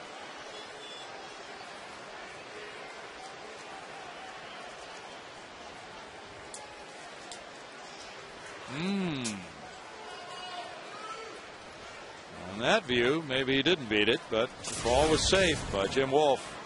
And it's 2 on and 1 out now for Smoke, the switch hitter, batting right-handed. He's 2 for 3. Strike one.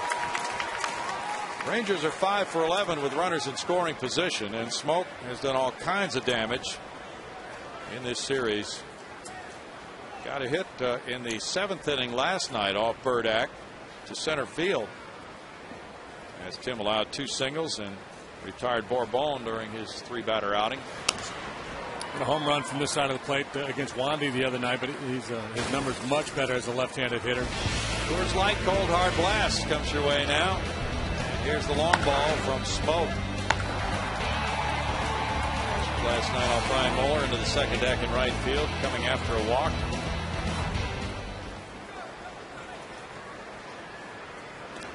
This one gets away from Cash, and the runner goes first to second. Hamilton, while Kinsler put on the brakes coming in from 3rd. A wild pitch by Burdack.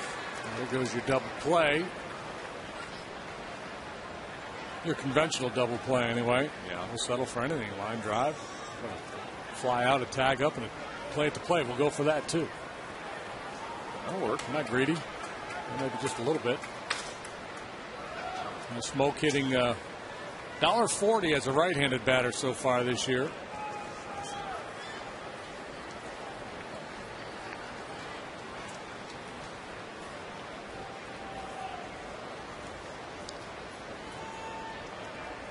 This is certainly a key point of this 1-run game. Good breaking pitch for Burdack. Gets him a strikeout with runners at 2nd and 3rd. 2 outs. Most hitters unwilling to change their approach. 2 strikes.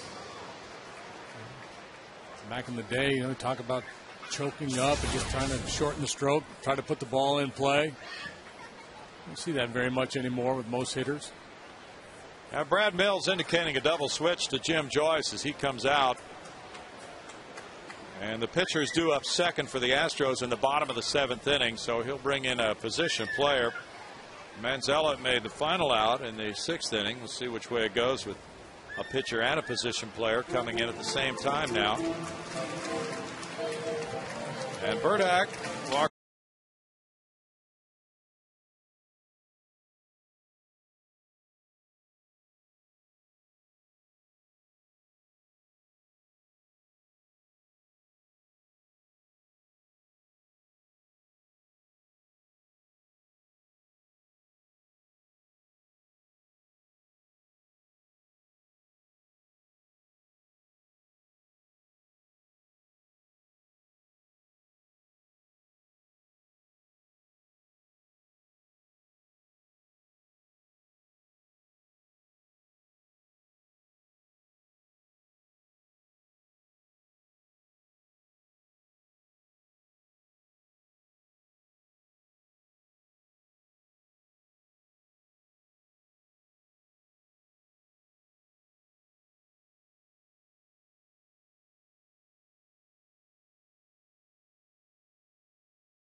field, and he will bat 9. Jason Michaels is leaving the game. He was in the 5 spot, so the pitcher, Brandon Lyon, goes into that position in the order. And Lyon comes in with runners at the corners and 2 outs. Runners at second and third and 2 outs. Just looking down at first base, and Hamilton has gone over there just to chat with his coach there. So now it'll be Lyon with a 5-1 record, a 3.45 ERA. And he comes into a real jam, and it's going to be a pinch hitter now for Ramirez. It'll be David Murphy pinch hitting, the lefty hitting outfielder from Houston. Manager's getting after it here in the 7th inning. The chess match is on. Lots of changes. And it's a 1-run game in the 7th. This is where it all happens quite often. Murphy went to high school here and then Baylor University. 1 for 10 as a pinch hitter this season. 260 overall, 2 homers, 21 runs batted in. Murph started last night. He walked 3 times and grounded out. He had 1 at bat and struck out Friday night. The numbers tell you that Brandon Lyon has been better against left-handed hitters this year than righties. Lefties hitting .234 against them, right-handed hitters .262. So, to a certain extent, Ron Washington doing Brandon a favor, maybe.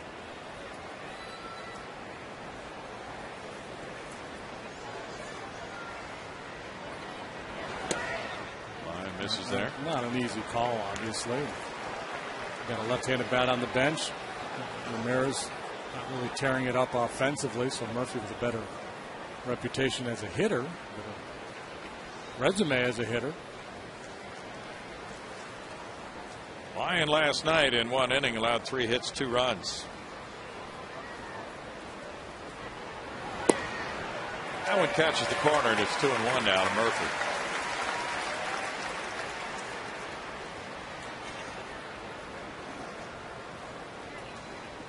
In Lyon's career, he's 2-0 against Texas with 1 save and a 2.51 ERA in 9 outings.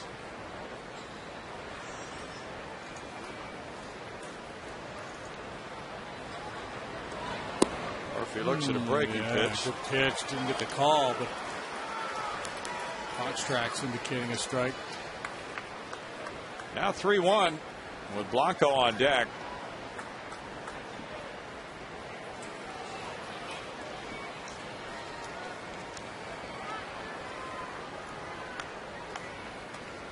Murphy had 3 walks yesterday for a career high. Hadn't been walking much.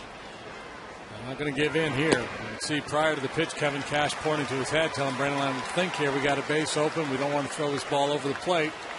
He's willing to chase. We'll give him a chance. If not, we'll start fresh with a new guy. Now Blanco's been called back, and the managerial wheels continue to spin as Elvis Andrus comes out to pinch hit for the shortstop. Blanco was 1 for 3. Andrus, a dynamic young player, comes to the plate. 276, no homers, 20 runs batted in. Excellent speed, 19 steals. He's grounded into 2 double plays.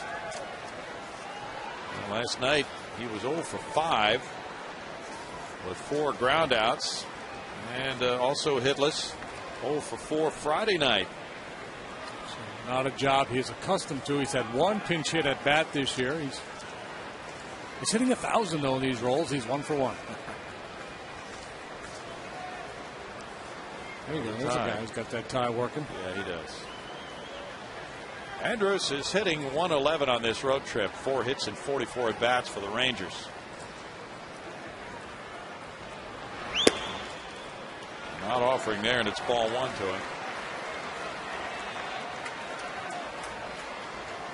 Now, Washington has 5 bench players. Andrus is 0 for his last 10 now, and 2 hits in his last 29 at bats. Tap to shortstop, charge. Manzella with a throw, and that's a big out as Brandon Lyon gets out of bases loaded trouble here in the 7th inning. 1-run scoring for the Rangers, and it's 4-3 as they scored in the 6th inning, but that time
Game on Father's Day. Our Energy Insight is brought to you by Centerpoint Energy, showing you Justin Smoke 2 for 4 with an RBI today. He's had a big series, 7 for 13 with 2 homers and 8 runs batted in, but he struck out in the top of the 7th inning.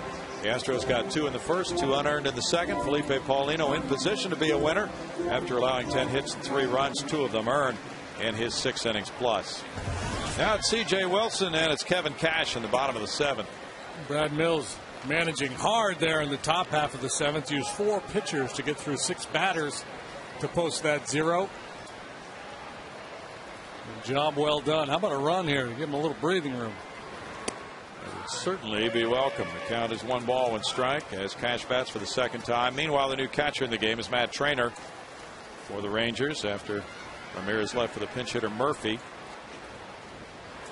2 players left now on the bench for Ron Washington as far as position players are concerned, with Trainer, the other catcher, coming in. 1 and 2. The Astros have Sullivan and Blum. They're down to 2 players remaining as well. Fouled away. Still a 1 ball, 2 strike count. The Yankees and CC Sabathia beat the Mets and Johan Santana 4-0. Sabathia 8 and 3, Santana 5 and 4.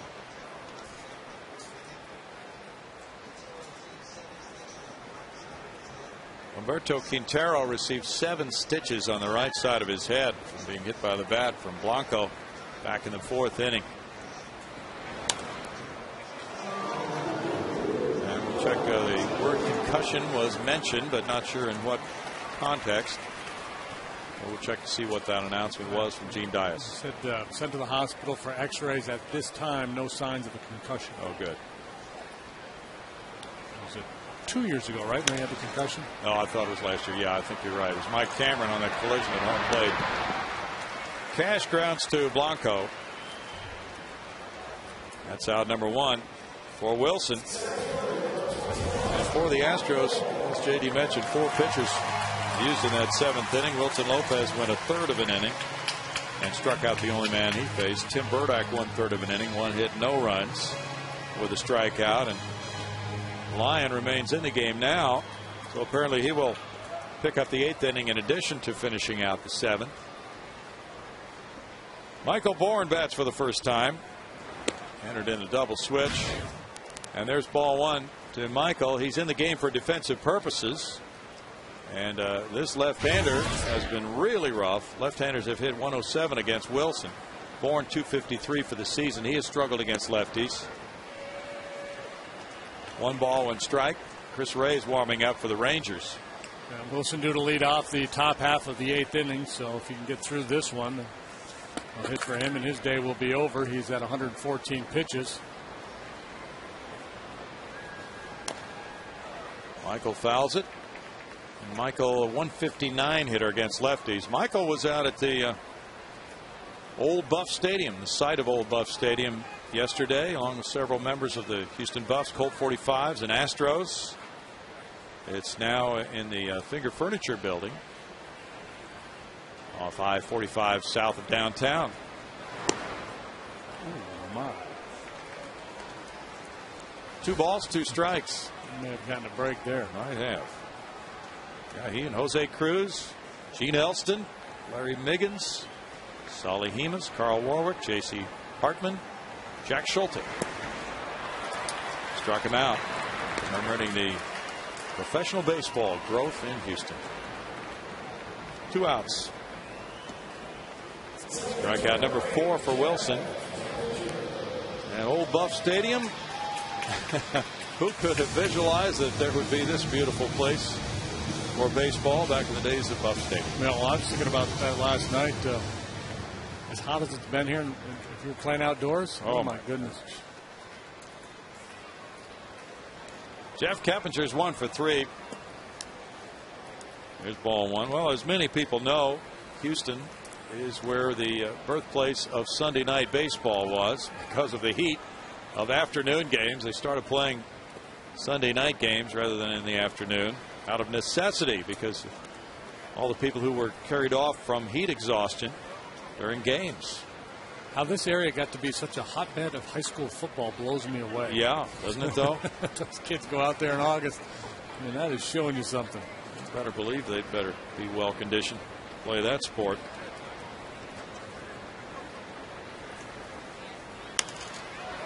Keppinger out over shortstop, and Elvis Andrus gives way to Josh Hamilton. In the 7th inning, the Astros go in order. It's 4-3 Houston.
Four-3 Astros in the top of the 8th, and now it's time for Chevy at the Park. We'd like to recognize Allen Samuels Chevrolet for their support of baseball for youths. For more information on Chevy's commitment to youth league baseball programs, visit ChevyTexasBaseball.com. Bill? Thanks, Patty. Good day at the ballpark for everybody today, and those Chevy folks will enjoy it when they come out as a part of that program. It's a 1-run lead for the Astros. Going to the 8th inning, Brandon Lyon got out of 7th inning trouble after a walk to Murphy. He retired Andrus on a bases loaded ground out. Now he faces a pinch hitter. Another one, Joaquin Arias, pinch hitting for the pitcher Wilson. And there's strike one to Arias, backup infielder. And Craig Gentry, the only player remaining on the bench now for the Rangers. 286. 3 runs batted in for Arias. He's had 70 at bats this season. He's 1 for 6 pinch hitting. He's Alberto's brother. Okay. Didn't realize that. Originally signed by the New York Yankees. His nickname is Spider-Man. Spider-Man. A long, lanky guy. 1 ball, 2 strikes. Alberto Arias, Astros pitcher, sidelined for the season by surgery. And he did well last year in the Astros bullpen. Joaquin, 25 years old, from Santo Domingo in the Dominican, had 8 at bats for the Rangers last year.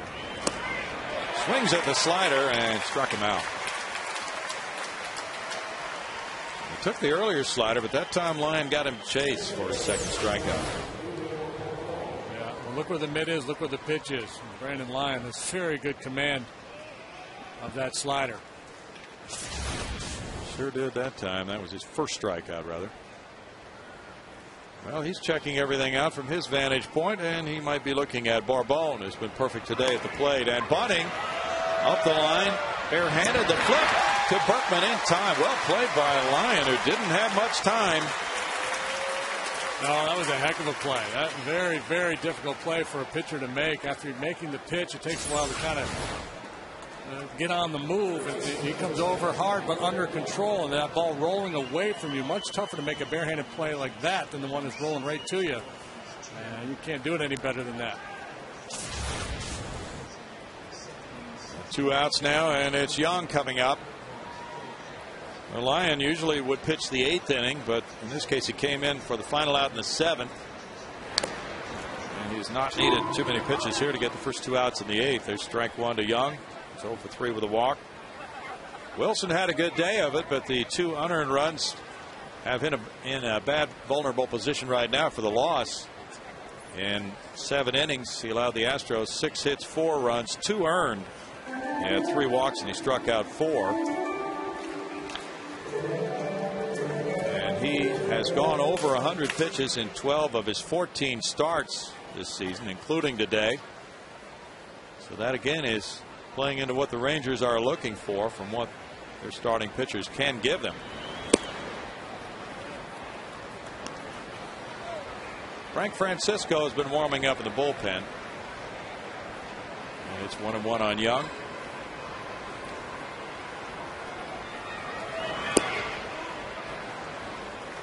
Two balls and a strike. Cubs are leading the Angels 9-1 in the bottom of the 7th at Wrigley. Giovanni Soto hit his 8th homer.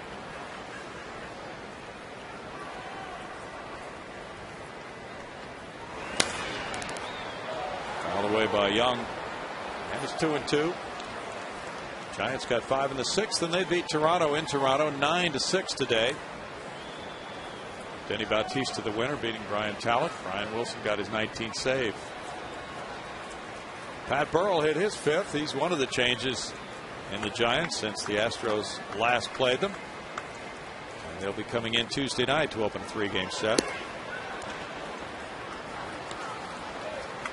3-2 now for Lyon. And Kinsler on deck.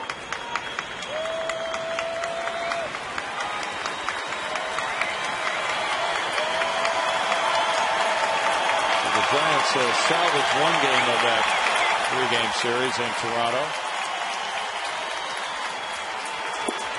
Swing and a miss. He got him to chase, and with another well-located pitch, he strikes out Young for his 2nd strikeout. It's a 1-2-3 8th inning for Lyon.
Here in the bottom of the 8th, and if you're traveling this season, well, take the Astros with you. Subscribe to MLB.tv today to see every Astros game live or on demand on your computer. Visit Astros.com to order and get more details. MLB.tv, baseball everywhere.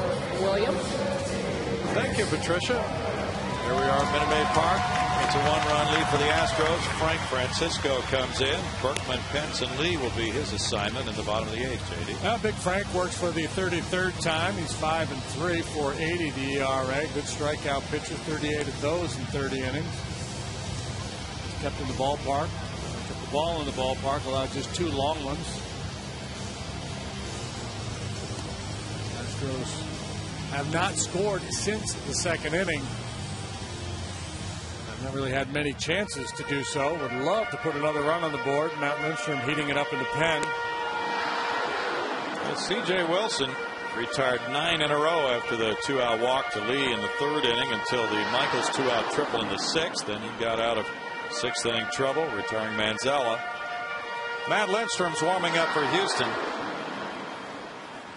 Kinsler, Guerrero, and Hamilton due up in the 9th inning, so the Rangers have the 3-4-5 men in position, but the Astros would like to build on to what they did in the first 2 innings, with Berkman having doubled home run in the first. He's 1 for 3.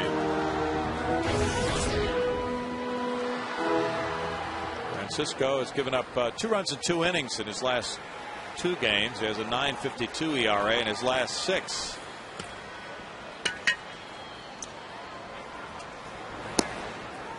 And here's strike 1.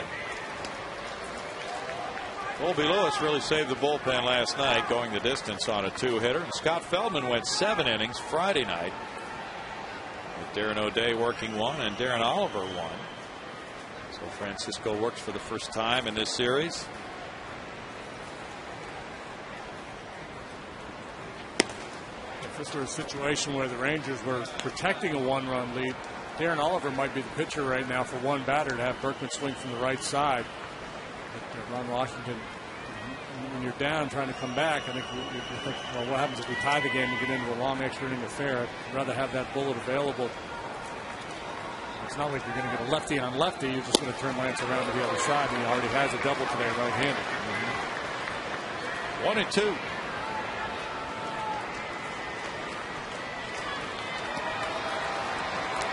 Francisco only faced the Astros once last year. That was in Houston in May, and he saved a 6-5 Ranger 10-inning game.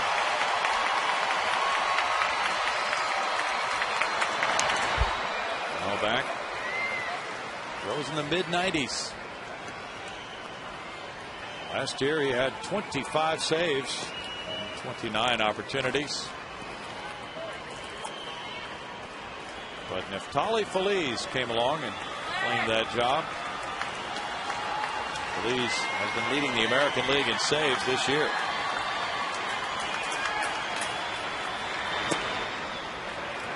Two balls, 2 strikes. Big man, 6'2", 250. As Brownie mentioned, mid-90s heater. That was a change up there. He throws a split or a circle change. Pretty good arm action with 86 miles an hour. Going to go back to the fastball.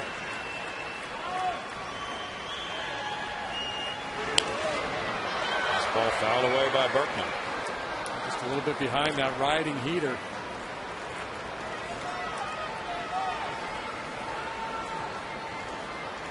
Rangers bullpen has the 4th lowest ERA in the American League, 3.54, and has 15 wins and 10 losses.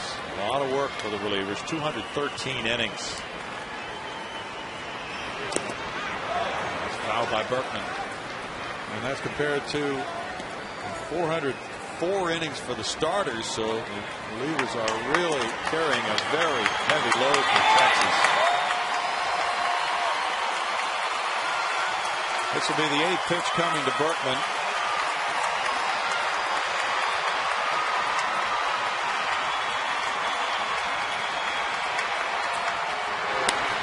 Liner, and it's 1 hop with Kinsler throwing to first. Good diving play. Kinsler with the layout, and that line drive short hopped him. He snagged it and got Berkman. Yeah, there was a whole lot of good going on there. Great battle by Berkman and Francisco, and Nets puts a good swing on it. Kinsler just makes a heck of a play.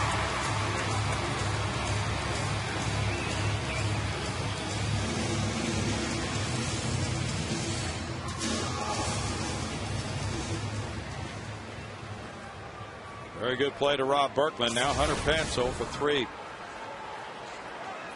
Carlos Lee on deck.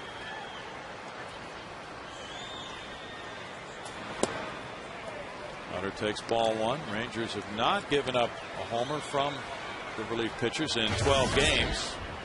They lead the American League in bullpen innings pitched. Relievers earned the victory in all 3 games in the preceding series at Florida. 1-1.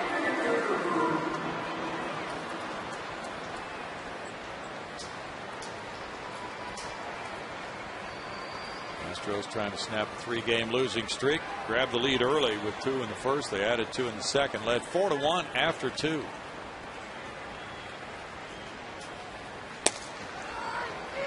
It's 1-2. Rangers bullpen sporting a .354 earned run average. That's the 10th best in all of Major League Baseball. They've been worked hard, but they've been effective.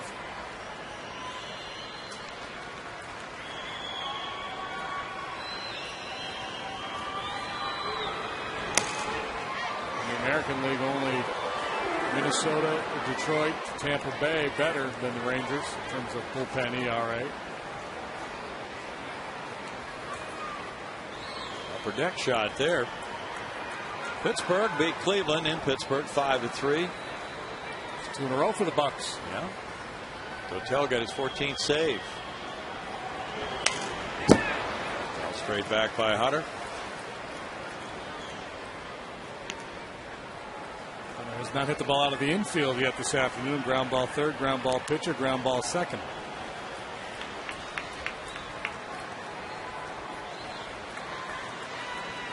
Get a little hanging breaking ball here and whack one into the Crawford boxes.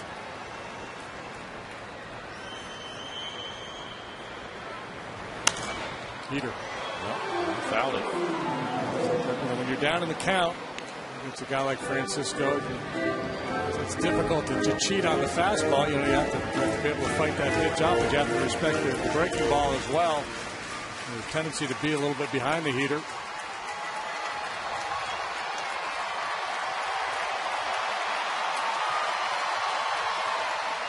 Breaking pitch got him. And that's out number 2. Hunter pressing his case that he got a piece of that one, but Jim Joyce said no. Let's go to Patty Smith, who has something on the birthday boy, Carlos Lee. Well, that's right. It is his birthday, and you guys mentioned that earlier in the telecast. His birthday falling on Father's Day, and it happened that the day he was born was also on a Sunday. It was Father's Day, and that's how Carlos starts the special we did on him in my own words. Kind of takes us through his entire life as he played for the White Sox, Brewers, Rangers, all the way through. Going back to when he grew up in Panama and his life as a rancher in Panama, all the way to his life as a rancher here in Texas. So Carlos tells his whole story in his own words on the show, In My Own Words, Carlos Lee, tomorrow at 6:30 p.m. only right here on Fox Sports Houston, guys. Okay, we can watch that. There's no ball game tomorrow night. And that's what we all should be doing tomorrow. Good programming, Patty. Carlos swings and misses. It's 1-1. And Patty, you actually got to visit his ranch in Texas. Is that correct? I did. I went down there and hung out with Carlos and his wife Mary, and it was just awesome. I mean, he takes his kids down there. He spends a lot of time down there, and he raises the Brahma bulls, raises them for show, and it's all about genetics. It's a pretty cool story. 1 ball, 2 strikes. I remember he had that one he named after Ausmus, Big Oss. Big Oss was one of his prized cattle.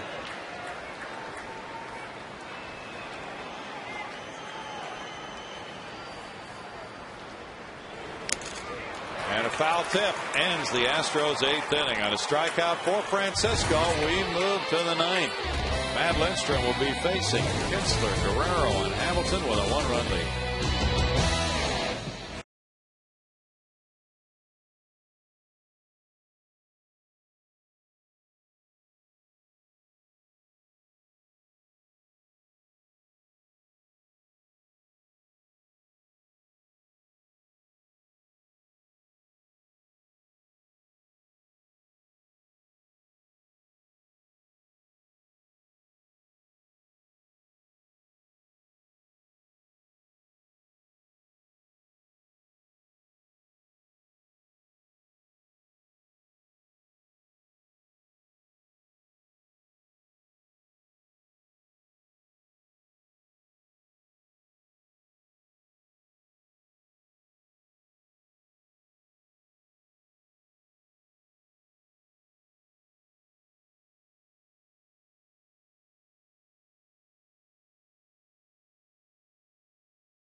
Astros baseball on Fox Sports Houston is brought to you by your Texas Ford dealers and the 2010 F-150. And by the Progressive Insurance Group. The sizzler outside. Inside, it is cool. Corey Sullivan takes over in left field for Carlos Lee. And at the same time, pitcher Matt Lindstrom comes out of the bullpen with a 1-run lead, with a 2-1 record and 15 saves at 18 opportunities. Well, Matt Lindstrom trying to finish this one off. Paulino was solid today. The bullpen has been outstanding. Lopez, Burdak, line, and now Lindstrom looking to finish it. He's got some choppy waters to work through, though. 3, 4, 5 due up here for the Rangers in the top half of the ninth. Matt's been dealing with some physical issues, a little bit of a hip problem, back spasms. Through it all, he's been throwing the ball pretty well, although not had a lot of work lately. He pitched Wednesday night in Kansas City and saved the 4-2 win. It's his only outing since the previous Tuesday, June 8th at Colorado. His first pitch, ball 1 to Kinsler. Kinsler singled and stole a base in the 7th. He was stranded at third. He's 1 for 3 with a sac bunt.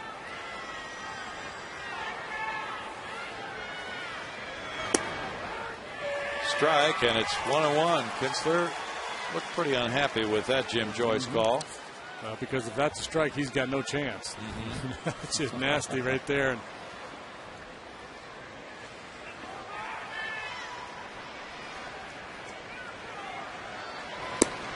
Breaking pitch off the plate makes it a 2-1 count. Lindstrom has converted each of his last 4 save opportunities. You know, one of the great mysteries to me this year is Matt Lindstrom right-left breakdown. Right-handed hitters hitting .390 against him. They must see that slider pretty well out of his hand. He gets more swings and misses with the left-handed hitters with the slider than he does the righties. It is hard to figure. Strike, and it's 2-2 to Kinsler. Kinsler looks pretty put off by a couple of these strike calls here.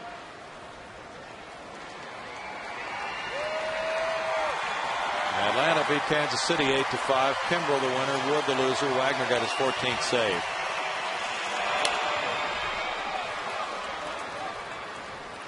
I understand why Kinsler's put off. Look at that chart. Yeah. According to the pitch tracker, there hasn't been a ball in the zone yet.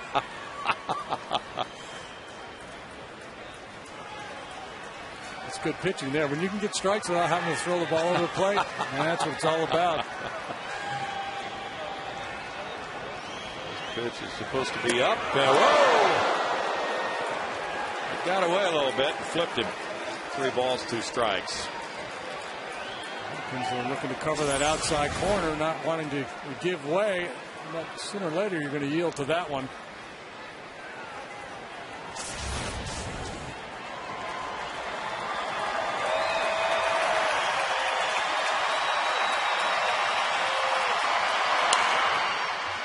Big cut there, and he fouls back the fastball. Just a little foul ball, but that's an impressive swing of the bat right there. Good aggressive swing at that fastball after being low bridged. That is. Neftali Feliz, the closer, is warming up for the Rangers.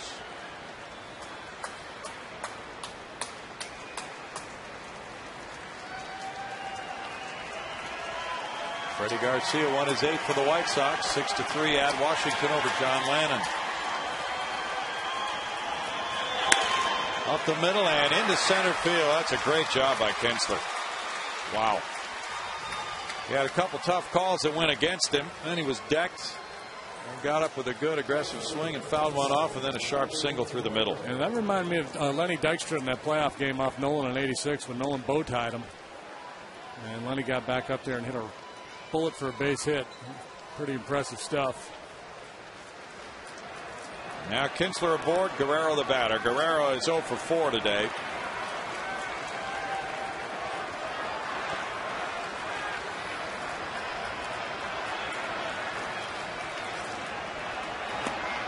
In the dirt for ball 1. Kinsler stole second back in the 7th inning on a 3-2 pitch when Guerrero struck out. He is 5 for 8 in stolen bases, but has had that high ankle sprain which kept him out all of April. Looks anxious. He's going. Swing and a miss. Cash with the throw to Keppinger in the dirt, and he steals it.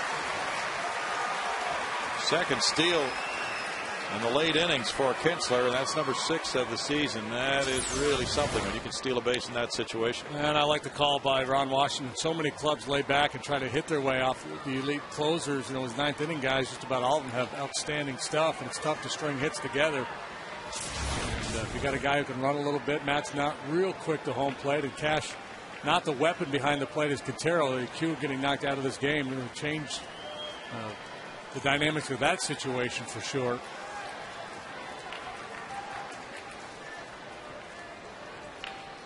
One and one.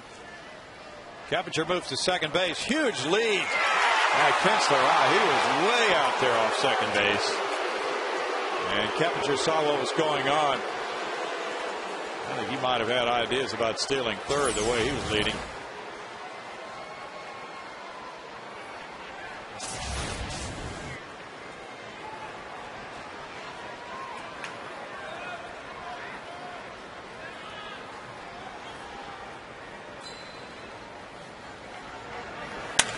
Guerrero with a grounder. Keppinger takes a look, but he didn't want to chance it, and he takes the out at first base. Kinsler moves over, 1 out.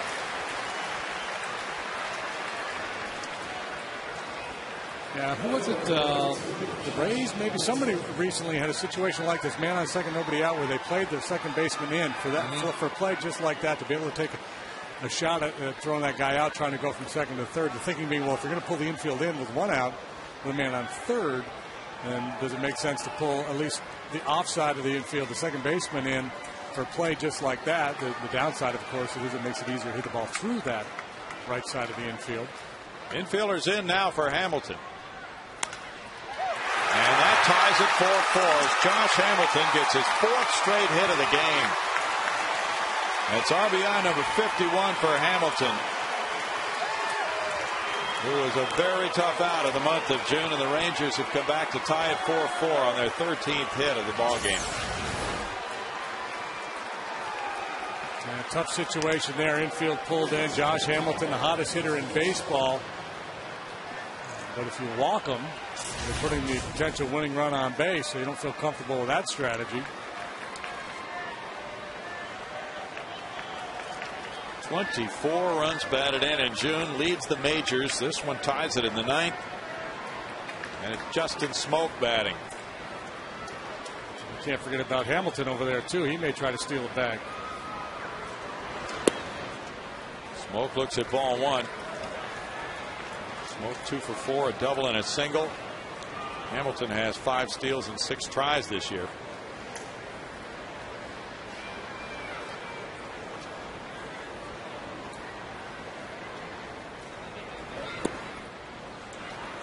It's 2-0. Now another no decision for Felipe Paulino. That is Hamilton's second 4-hit game of the season. And the Astros lead after 8 innings this year. Their record is 20-1.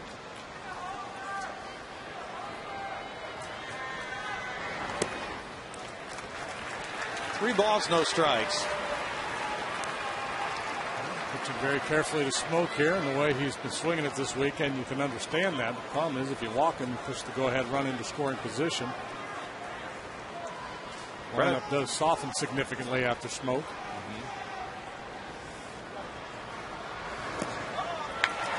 Brad Mills used the double switch. There's ball 4.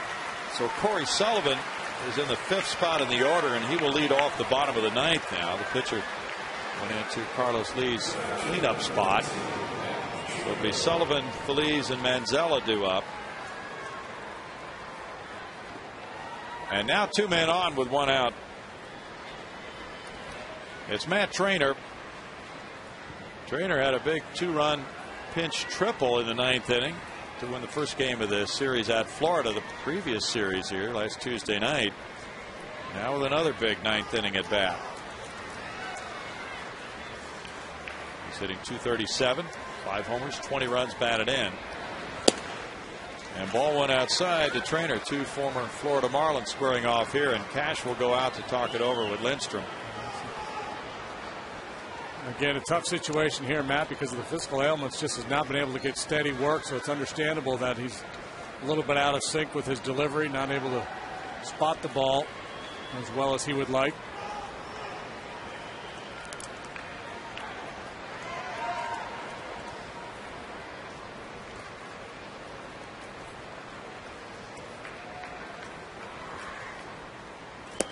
Trainer gets a breaking pitch. It's a strike.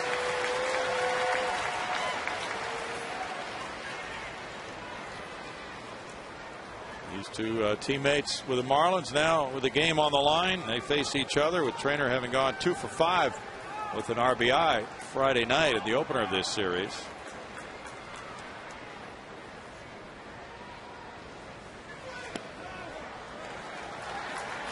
Two and one. Trainer spent 11 years in the minor leagues.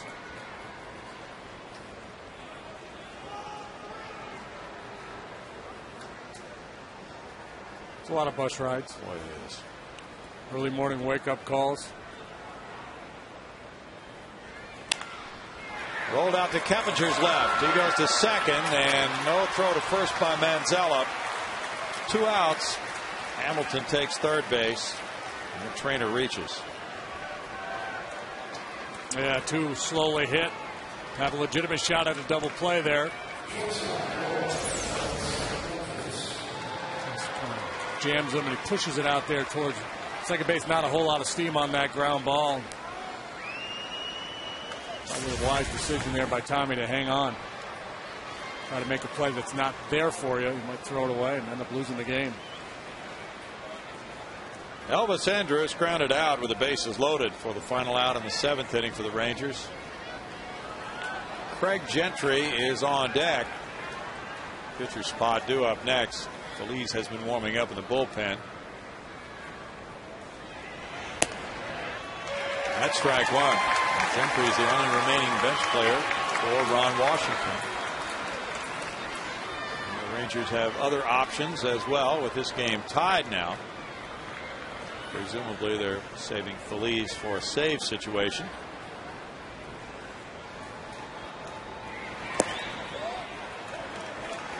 One and one. Cincinnati and Seattle are 0-0, bottom of the 4th inning in Seattle.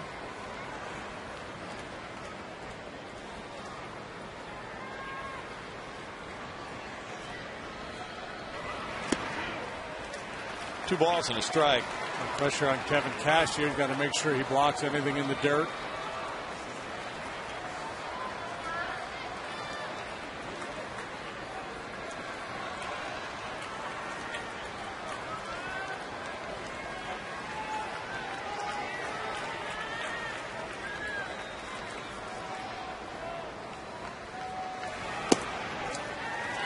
Now 3-1. Work that corner with the breaking ball. Gentry, the on deck hitter, hitting .219 this year, has 32 at bats.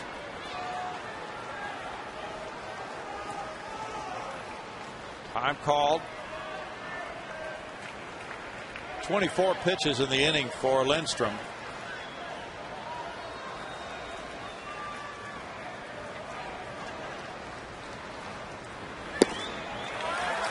And he'll face another batter with the bases loaded. Second walk of the inning.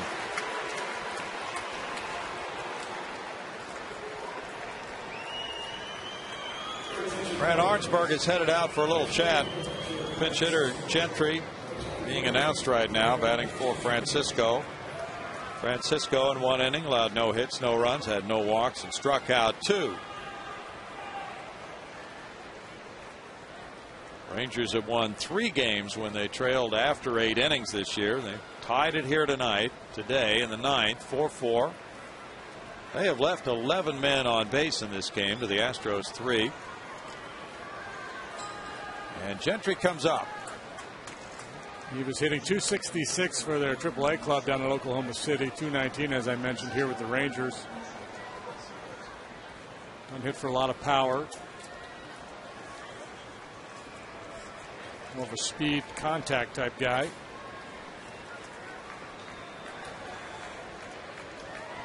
0 for 2 with a strikeout as a pinch hitter this season. First appearance in this series for Craig Gentry from the University of Arkansas. Take a look at pitch. Ball 1 to Gentry. You start to work out of the zone a lot. I think sometimes the umpires just get into that mode. They anticipate ball. He fouls it. 1-1. Gentry has, as I mentioned, 32 major league at-bats this year. He struck out 11 times in those 32 at-bats. Cup of coffee with the Rangers last year, 17 at-bats. Hit $118. Last year he was at Frisco Double-A most of the year, hitting .303 there with 8 homers, 53 runs batted in, and 512 ABs. 2-1. This is his second stint with the Rangers this season. And he hit .266 at AAA Oklahoma City, driving in 15 in 27 games. 2-1 pitch coming for Lindstrom. Got to make a pitch here.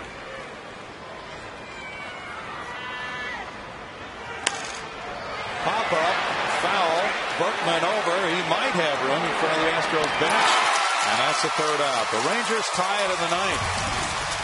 1 run, 2 hits. They leave 3, and now we go to the bottom of the ninth inning. Sullivan, Feliz, Manzella due up.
They're chanting. The bottom of the ninth is ahead. The Rangers have tied it 4-4. The Rangers have the edge. It hits 13-6. Each club has an error, and it's Chris Ray with a 1-0 record of 3.03 ERA for this 28-year-old right-hander. Ray, who came up with the Baltimore Orioles, was closer for them a few years back at 33 saves in 2006, 16 saves in 07. Dealt with some injury issues. Came back to the big leagues with the Orioles last year. Now he's a Texas Ranger. Good ERA, strikeout and walk ratio, particularly good, but he's been tough to hit. Just a 187 batting average against. Corey Sullivan is watching him warm up. Sullivan will be batting first here in the bottom of the ninth inning. Then it's Pedro Feliz to follow. Tommy Manzella to a third. Jeff Blum is the only remaining bench player that hasn't been used so far. Ron Washington has used all of his 5 bench players in this game. Ray takes over in a 4-4 affair, facing Sullivan. 190 for Corey, no homers, 4 runs batted in for the outfielder. He's been used more often as a pinch hitter than any other major leaguer, but in this case, he's already in the game as a left fielder. Gustavo Chacin and Casey Daigle are warming up for Houston. Fouled away, strike 1. And through this period of interleague play, Corey Sullivan has gotten a little extra playing time, as well as others on the Astros bench. Corey hitting .222 in June, 4 hits in 18 at-bats. Ray misses in with a breaking pitch, and the count goes to 1-1. Corey got his 7th start of the year, and that came Thursday night in left field.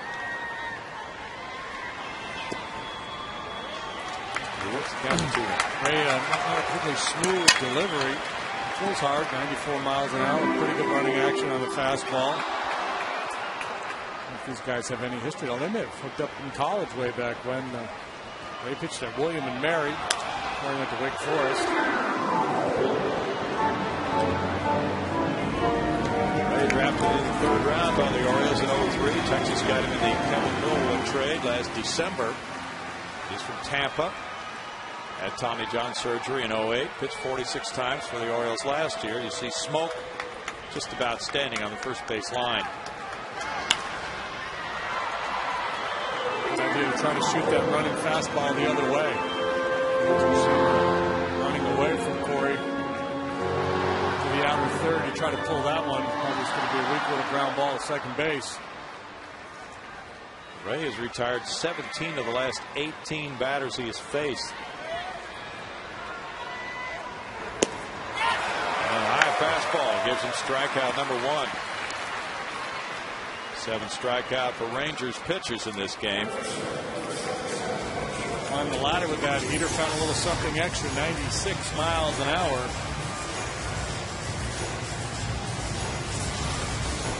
Rays had 5 straight scoreless outings, covering 5 1/3 innings. Pedro Feliz has a single, a ground out, and a walk. Takes the slider for ball 1. Ray is 6th in the American League in appearances with 33.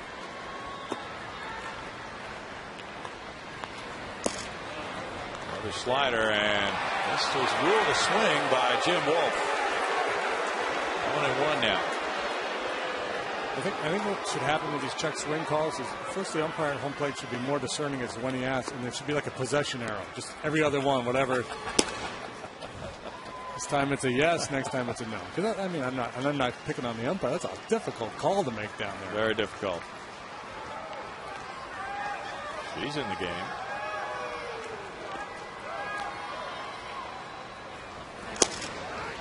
That's a strike, and it's 2-2. Trainer, very good receiver. Got quiet hands. And, frames the ball well. Steal you some of those borderline calls. Foul ball. Smoke coming over, but it's out of play. Darren Oliver warming up now for the Rangers.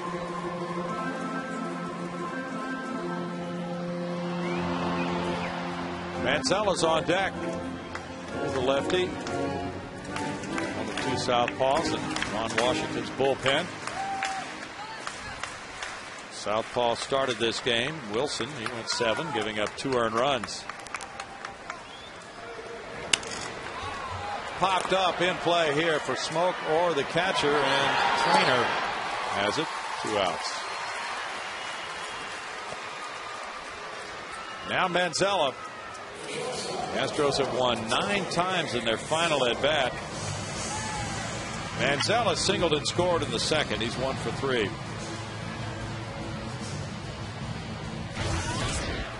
After 2, it was 4-1 Astros. The Rangers got a run in the 6th after scoring in the 3rd, and another run in the top of the 9th to tie it.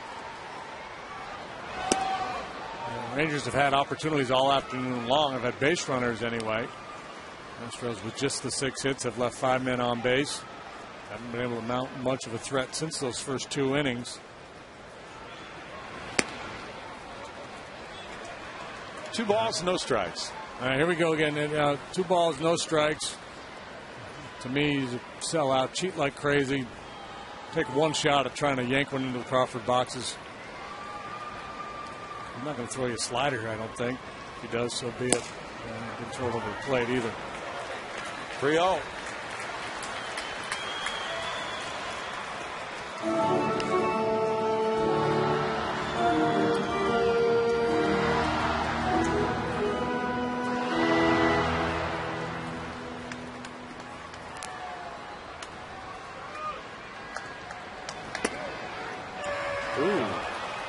1. If you're screaming at your television, why isn't he using Blum to hit for Manzella here? I think if it were an RBI situation, probably would, but 2 outs, nobody on. Kevin Cash on deck. Liner into right center. Bourbon was playing in that way. It's a single for Manzella. Yeah, he comes through to make it a 2-for-4 game for him. There's a start with 2 outs in the ninth. Now Cash is 0 for 2 off the bench. And that's, my point is, the likelihood you score in this inning once there's 2 outs and nobody on is awfully small. So if you use Blum, you can upgrade offensively. But if he doesn't hit the ball out of the ballpark, it's going to be very, very difficult to score, and you're likely going to extra innings, and now you've sacrificed it short by taking Manzella out of the game. Kevin Cash can be the hero. Manzella draws the throw. Tommy is 0 for 1 in base stealing.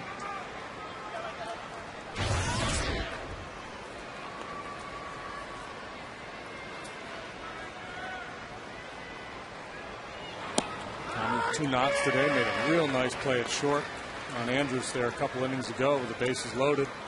Astros defensively had a couple saving plays today. Feliz one, Manzella one.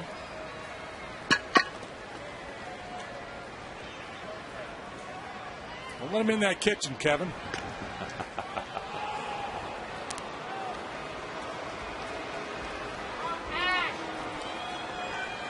Ray got a save on Saturday when Feliz was pulled. He was having a problem throwing strikes. That was his first save since 07. 1 ball, 1 strike. We're talking all weekend about the alignment of the Rangers outfield. Now, even more extreme example of it. Hamilton, for the most part, has been playing right by the end of the out-of-town scoreboard. Now he's way beyond that towards left center. Popped up out of play. I don't want to give up that double in the left center field alley. So he's moved over, and that allows the center fielder to shift towards right center. Guerrero to stay near the line and right.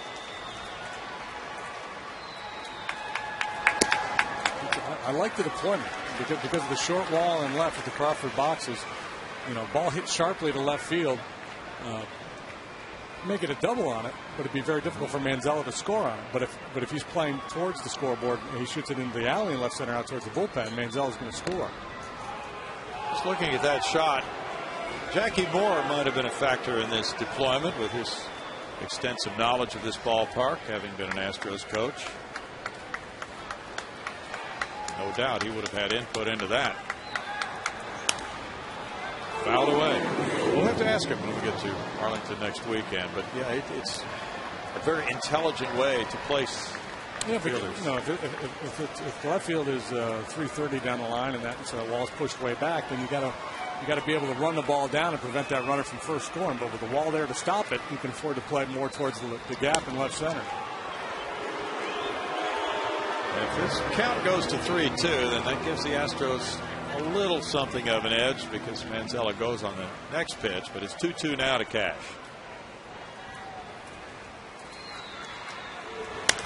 And this fly ball hit for right. Guerrero dunking on it, still going back, and he got it.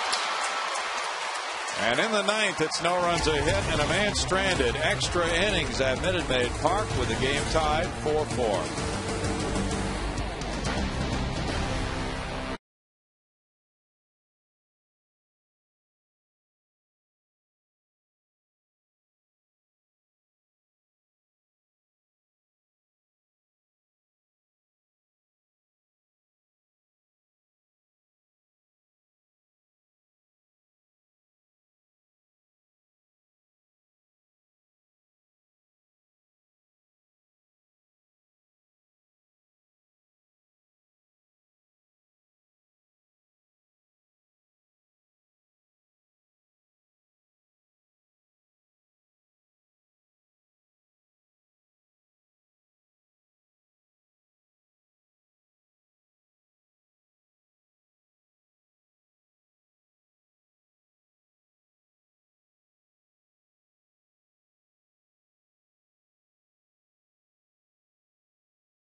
presented by Jack Link's Beef Jerky all season long.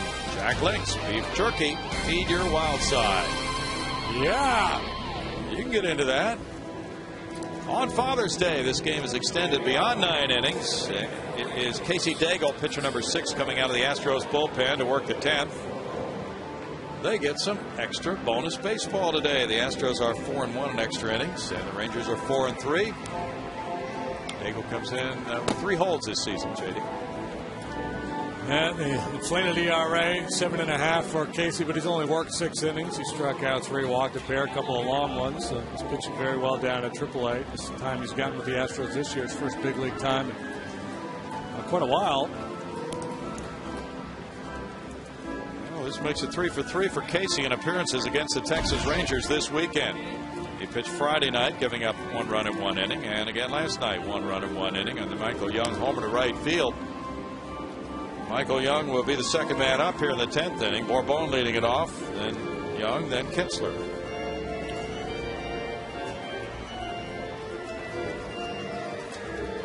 Bourbon has been on 4 times, 2 singles, an RBI double, and a walk. In the 8th inning, he tried to bunt his way on, and Brandon Lyon made an excellent play, barehanding the ball and getting him. So Casey Daigle, after Matt Lindstrom in 1 inning, allowed 2 hits, 1 run, walking 2 and fanning nobody, is the man of the moment for the Astros.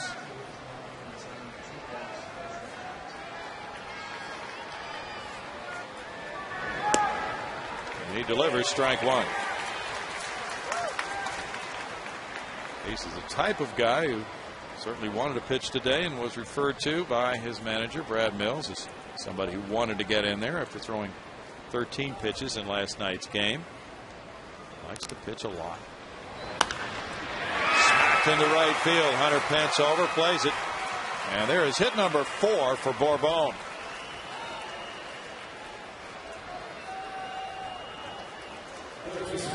Baseball 101 says in the top of the 10th inning with leadoff man aboard, you bunt him over and put him in scoring position. If you're Ron Washington, are you really willing to take the bat out of the hands of Michael Young? Ooh.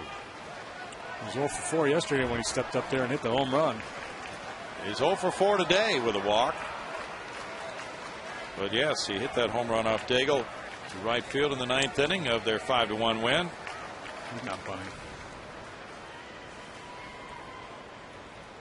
Bourbon's moving, and the ball is hit in the air, and Cash fields it and throws to first. Just took a high bounce, kind of crazy look. Let's see now what Jim Joyce is going to do. He just wants to check the ball. Okay, that's out number 1. So they play a little hit and run. Bourbon certainly fleet enough to steal the base there, but putting the hit and run play on provides a little protection. You know, he's such a good handler of the bat. He can get pitches up, down. That one looked like it was way up, and he got on top of it. A little chopper in front of the plate, so worked as well as the sacrifice. Only he doesn't get credit for it. No. He did his job. He made contact. He advanced the runner. And now it's Ian Kinsler. Kinsler singled to lead off the 9th, stole second, and came around to score the tying run. He is 2 for 4 with a sac bunt. Guerrero's on deck. Well, Kinsler's got all kinds of room on the right side of the infield because Kepinger's keeping an awful close watch on Bourbon out there.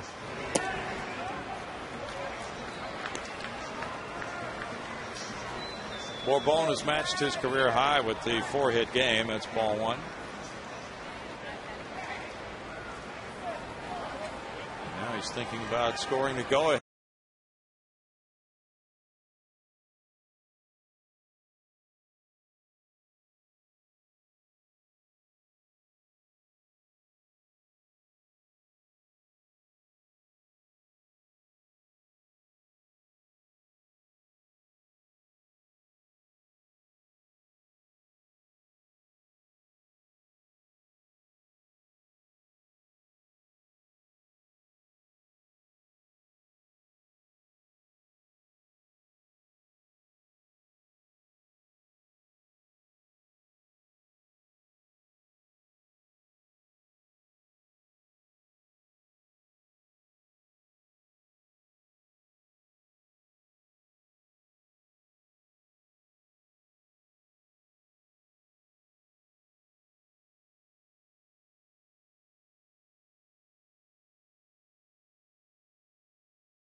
let Josh, with 4 more hits today in a 16-game hitting streak, get in position to maybe decide this thing.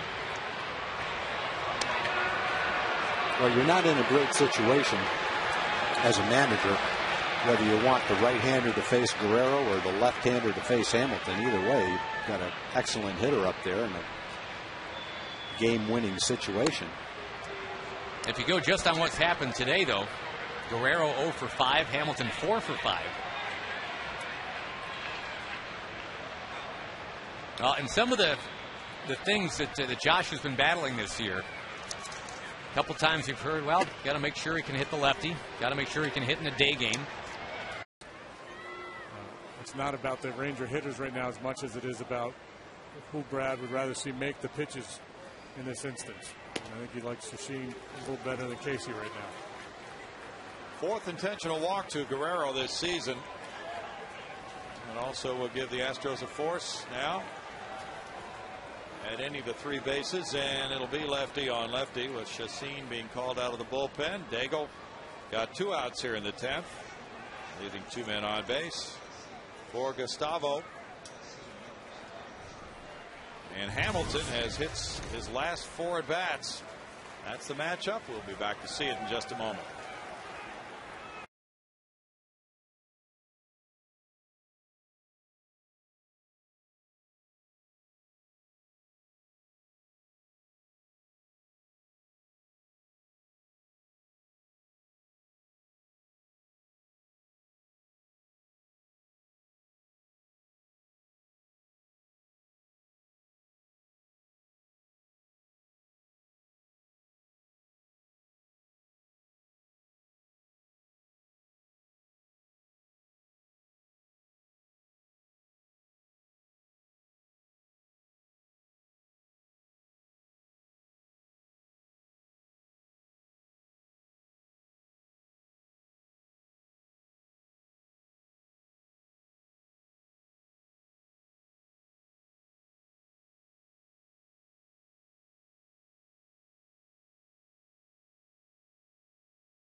Staying hot. This one in the battle for the silver boot. Rangers have captured the first 2 in this series. Now it's Shashin versus Hamilton. JD. Gustavo working for the 13th time this year. Maybe it'll be lucky 13. No wins, no losses. 2.51 the ERA. And up against Josh Hamilton, who has 4 consecutive hits. Maybe that's a strategy. Well, Guerrero's 0 for 5, so he's due to get a hit. Hamilton's got 4 hits. He's due to make an out. Hamilton got an infield hit to shortstop against the lefty Tim Burdack in the 7th inning. Earlier this season, he struggled against lefties, but lately he's turned that around, and 3 of his last 4 home runs have come against southpaws, sitting .270 for the season against lefties. Seen him have some big games, of course. .344 his batting average against the Astros. He had that 5 for 5 game a couple seasons ago when he hit a couple of home runs and drove in 5. Now it's 2 on, 2 outs, and a 4-4 game in the 10th. And tight ball 1. Shashin worked Friday night, 2 scoreless innings, throwing 29 pitches.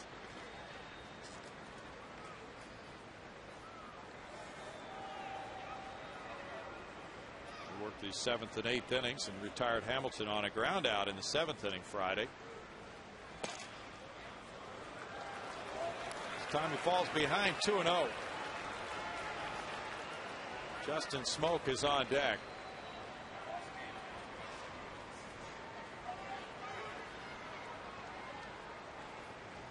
He started in center field for the American League All-Stars in 08 and 09. He's fourth in the voting now. In the air and foul. Feliz over. Will not be able to get to this one.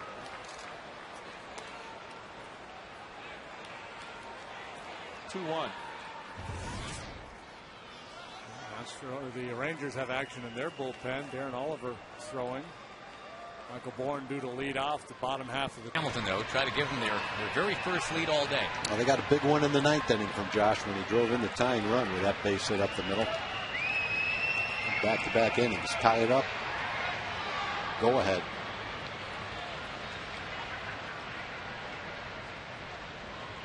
Chacin brings it. Hamilton strokes it into right.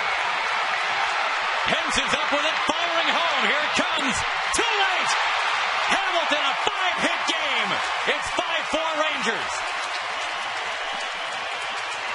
You know, the manager plays with fire. You've got a guy as hot as Josh with 4 hits in the game. You walk someone to get to him. It doesn't matter if it's a left-hand pitcher up there. He gets that breaking ball. Not quite as far away as he wanted, but not bad. And Josh, with just a great approach at the plate, drives it into left field. Tying run he knocked in the ninth. The go-ahead run here in the 10th. It's one thing to hit 500 for a couple days. Yeah, like 2 for 4. I'll take a 2 for 4 but one day. But to do it for essentially 3 weeks, which is what Josh has done right now, that is just incredible. And keep it coming. Don't stop here. Got a chance to play another one.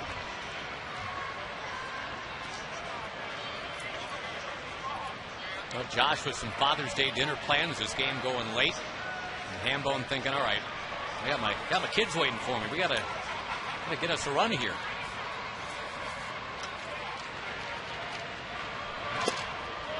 That one lobbed outside to Smoke, who goes up 2-0. Vlad Guerrero went to third. A wild pitch or something like that would be a bonus right here, just to pump it up a little bit. Well, Rangers have battled all day. They've had 15 hits. They've had men on. They've been behind most of the day. But they've hung in there and they've kept battling. 5 different one-run innings to take the lead. Houston, remember, had 2 in the first and 2 in the second. It's like the cone of silence just dropped on him right at that point. Tolly is ready in the bullpen.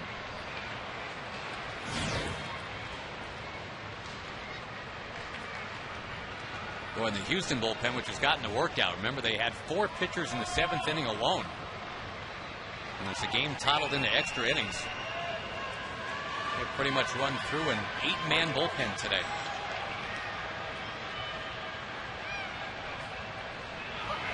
Smoke hits it on the ground to third. There's the other Feliz, Pedro, to end the inning. But a Josh Hamilton key 2-out hit. His 5th hit of the day has made it Rangers 5 and the Astros 4.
at Minute Maid Park, and we've seen the Rangers grab the lead 5-4 in the top of the 10th inning. Now they go to their closer, Neftali Feliz, who came in the big Mark Teixeira deal with the Atlanta Braves.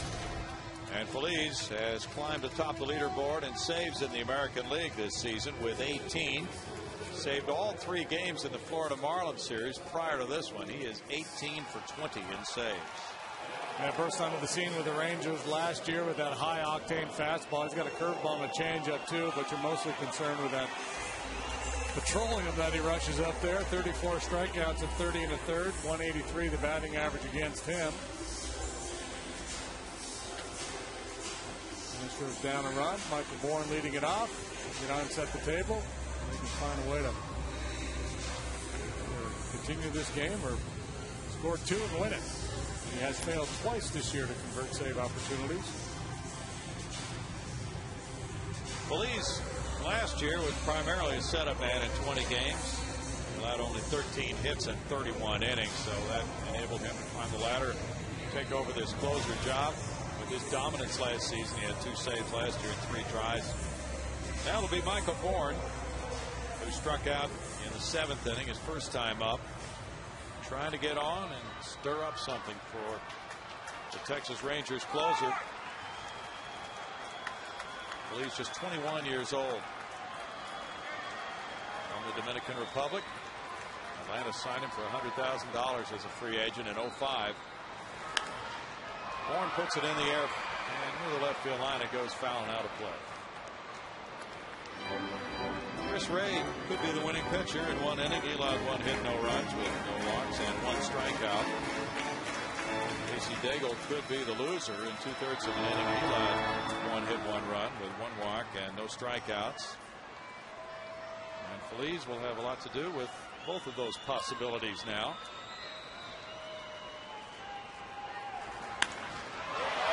Going fly ball goes to Bourbon's territory. 1 out. Jeff Keppinger will follow. Feliz had never pitched 3 consecutive days in his major league career until that 3-game set in Florida. In his previous outing, he had problems in the 9th Saturday at Milwaukee, giving up 2 runs in 1/3 of an inning. And he could be an all-star this year. He's officially a rookie despite spending 2 months in the big leagues last year. And a strong Rookie of the Year contender.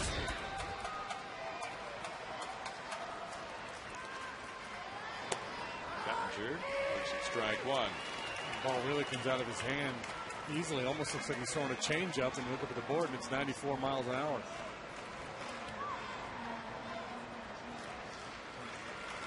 They call it easy heat on the fastball. It's 0-2, and then he drops that breaking ball. Feliz has already broken the Rangers club rookie record for saves in a season by 6. Strike 3 call. Keppinger really disagreed. And it looked like Trainer pulled that ball back a little bit, but he got the call for out number 2. Yeah, Kepinger's been rung up a few times here lately. He's got very good eye. You tend to trust his strike zone judgment. I thought that ball was off the plate a little bit.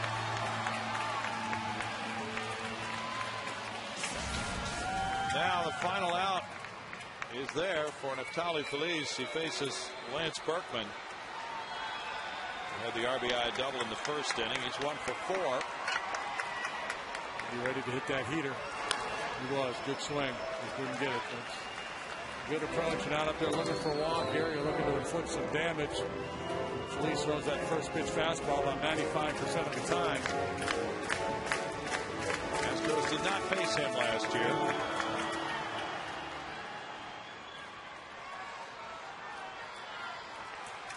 Kinsler's on the outfield grass at second base. Berkman fouls it again. 0-2.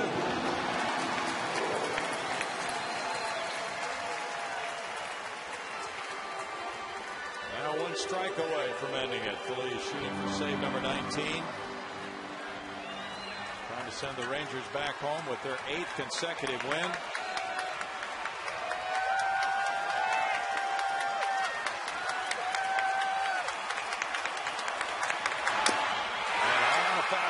strikes out Berkman and ends the ball game. The Rangers coming from behind today to win at 5-4-10. They have won 8 in a row. The Astros have dropped 4 straight now. Texas sweeping this 3-game series. Josh Hamilton gets the game-winning hit, his 5th consecutive hit in this ball game. He also drove in the tying run in the 9th, so it was Hamilton and his mates pulling through in the late innings to claim it. Final score, Texas 5, Houston 4 in 10 today.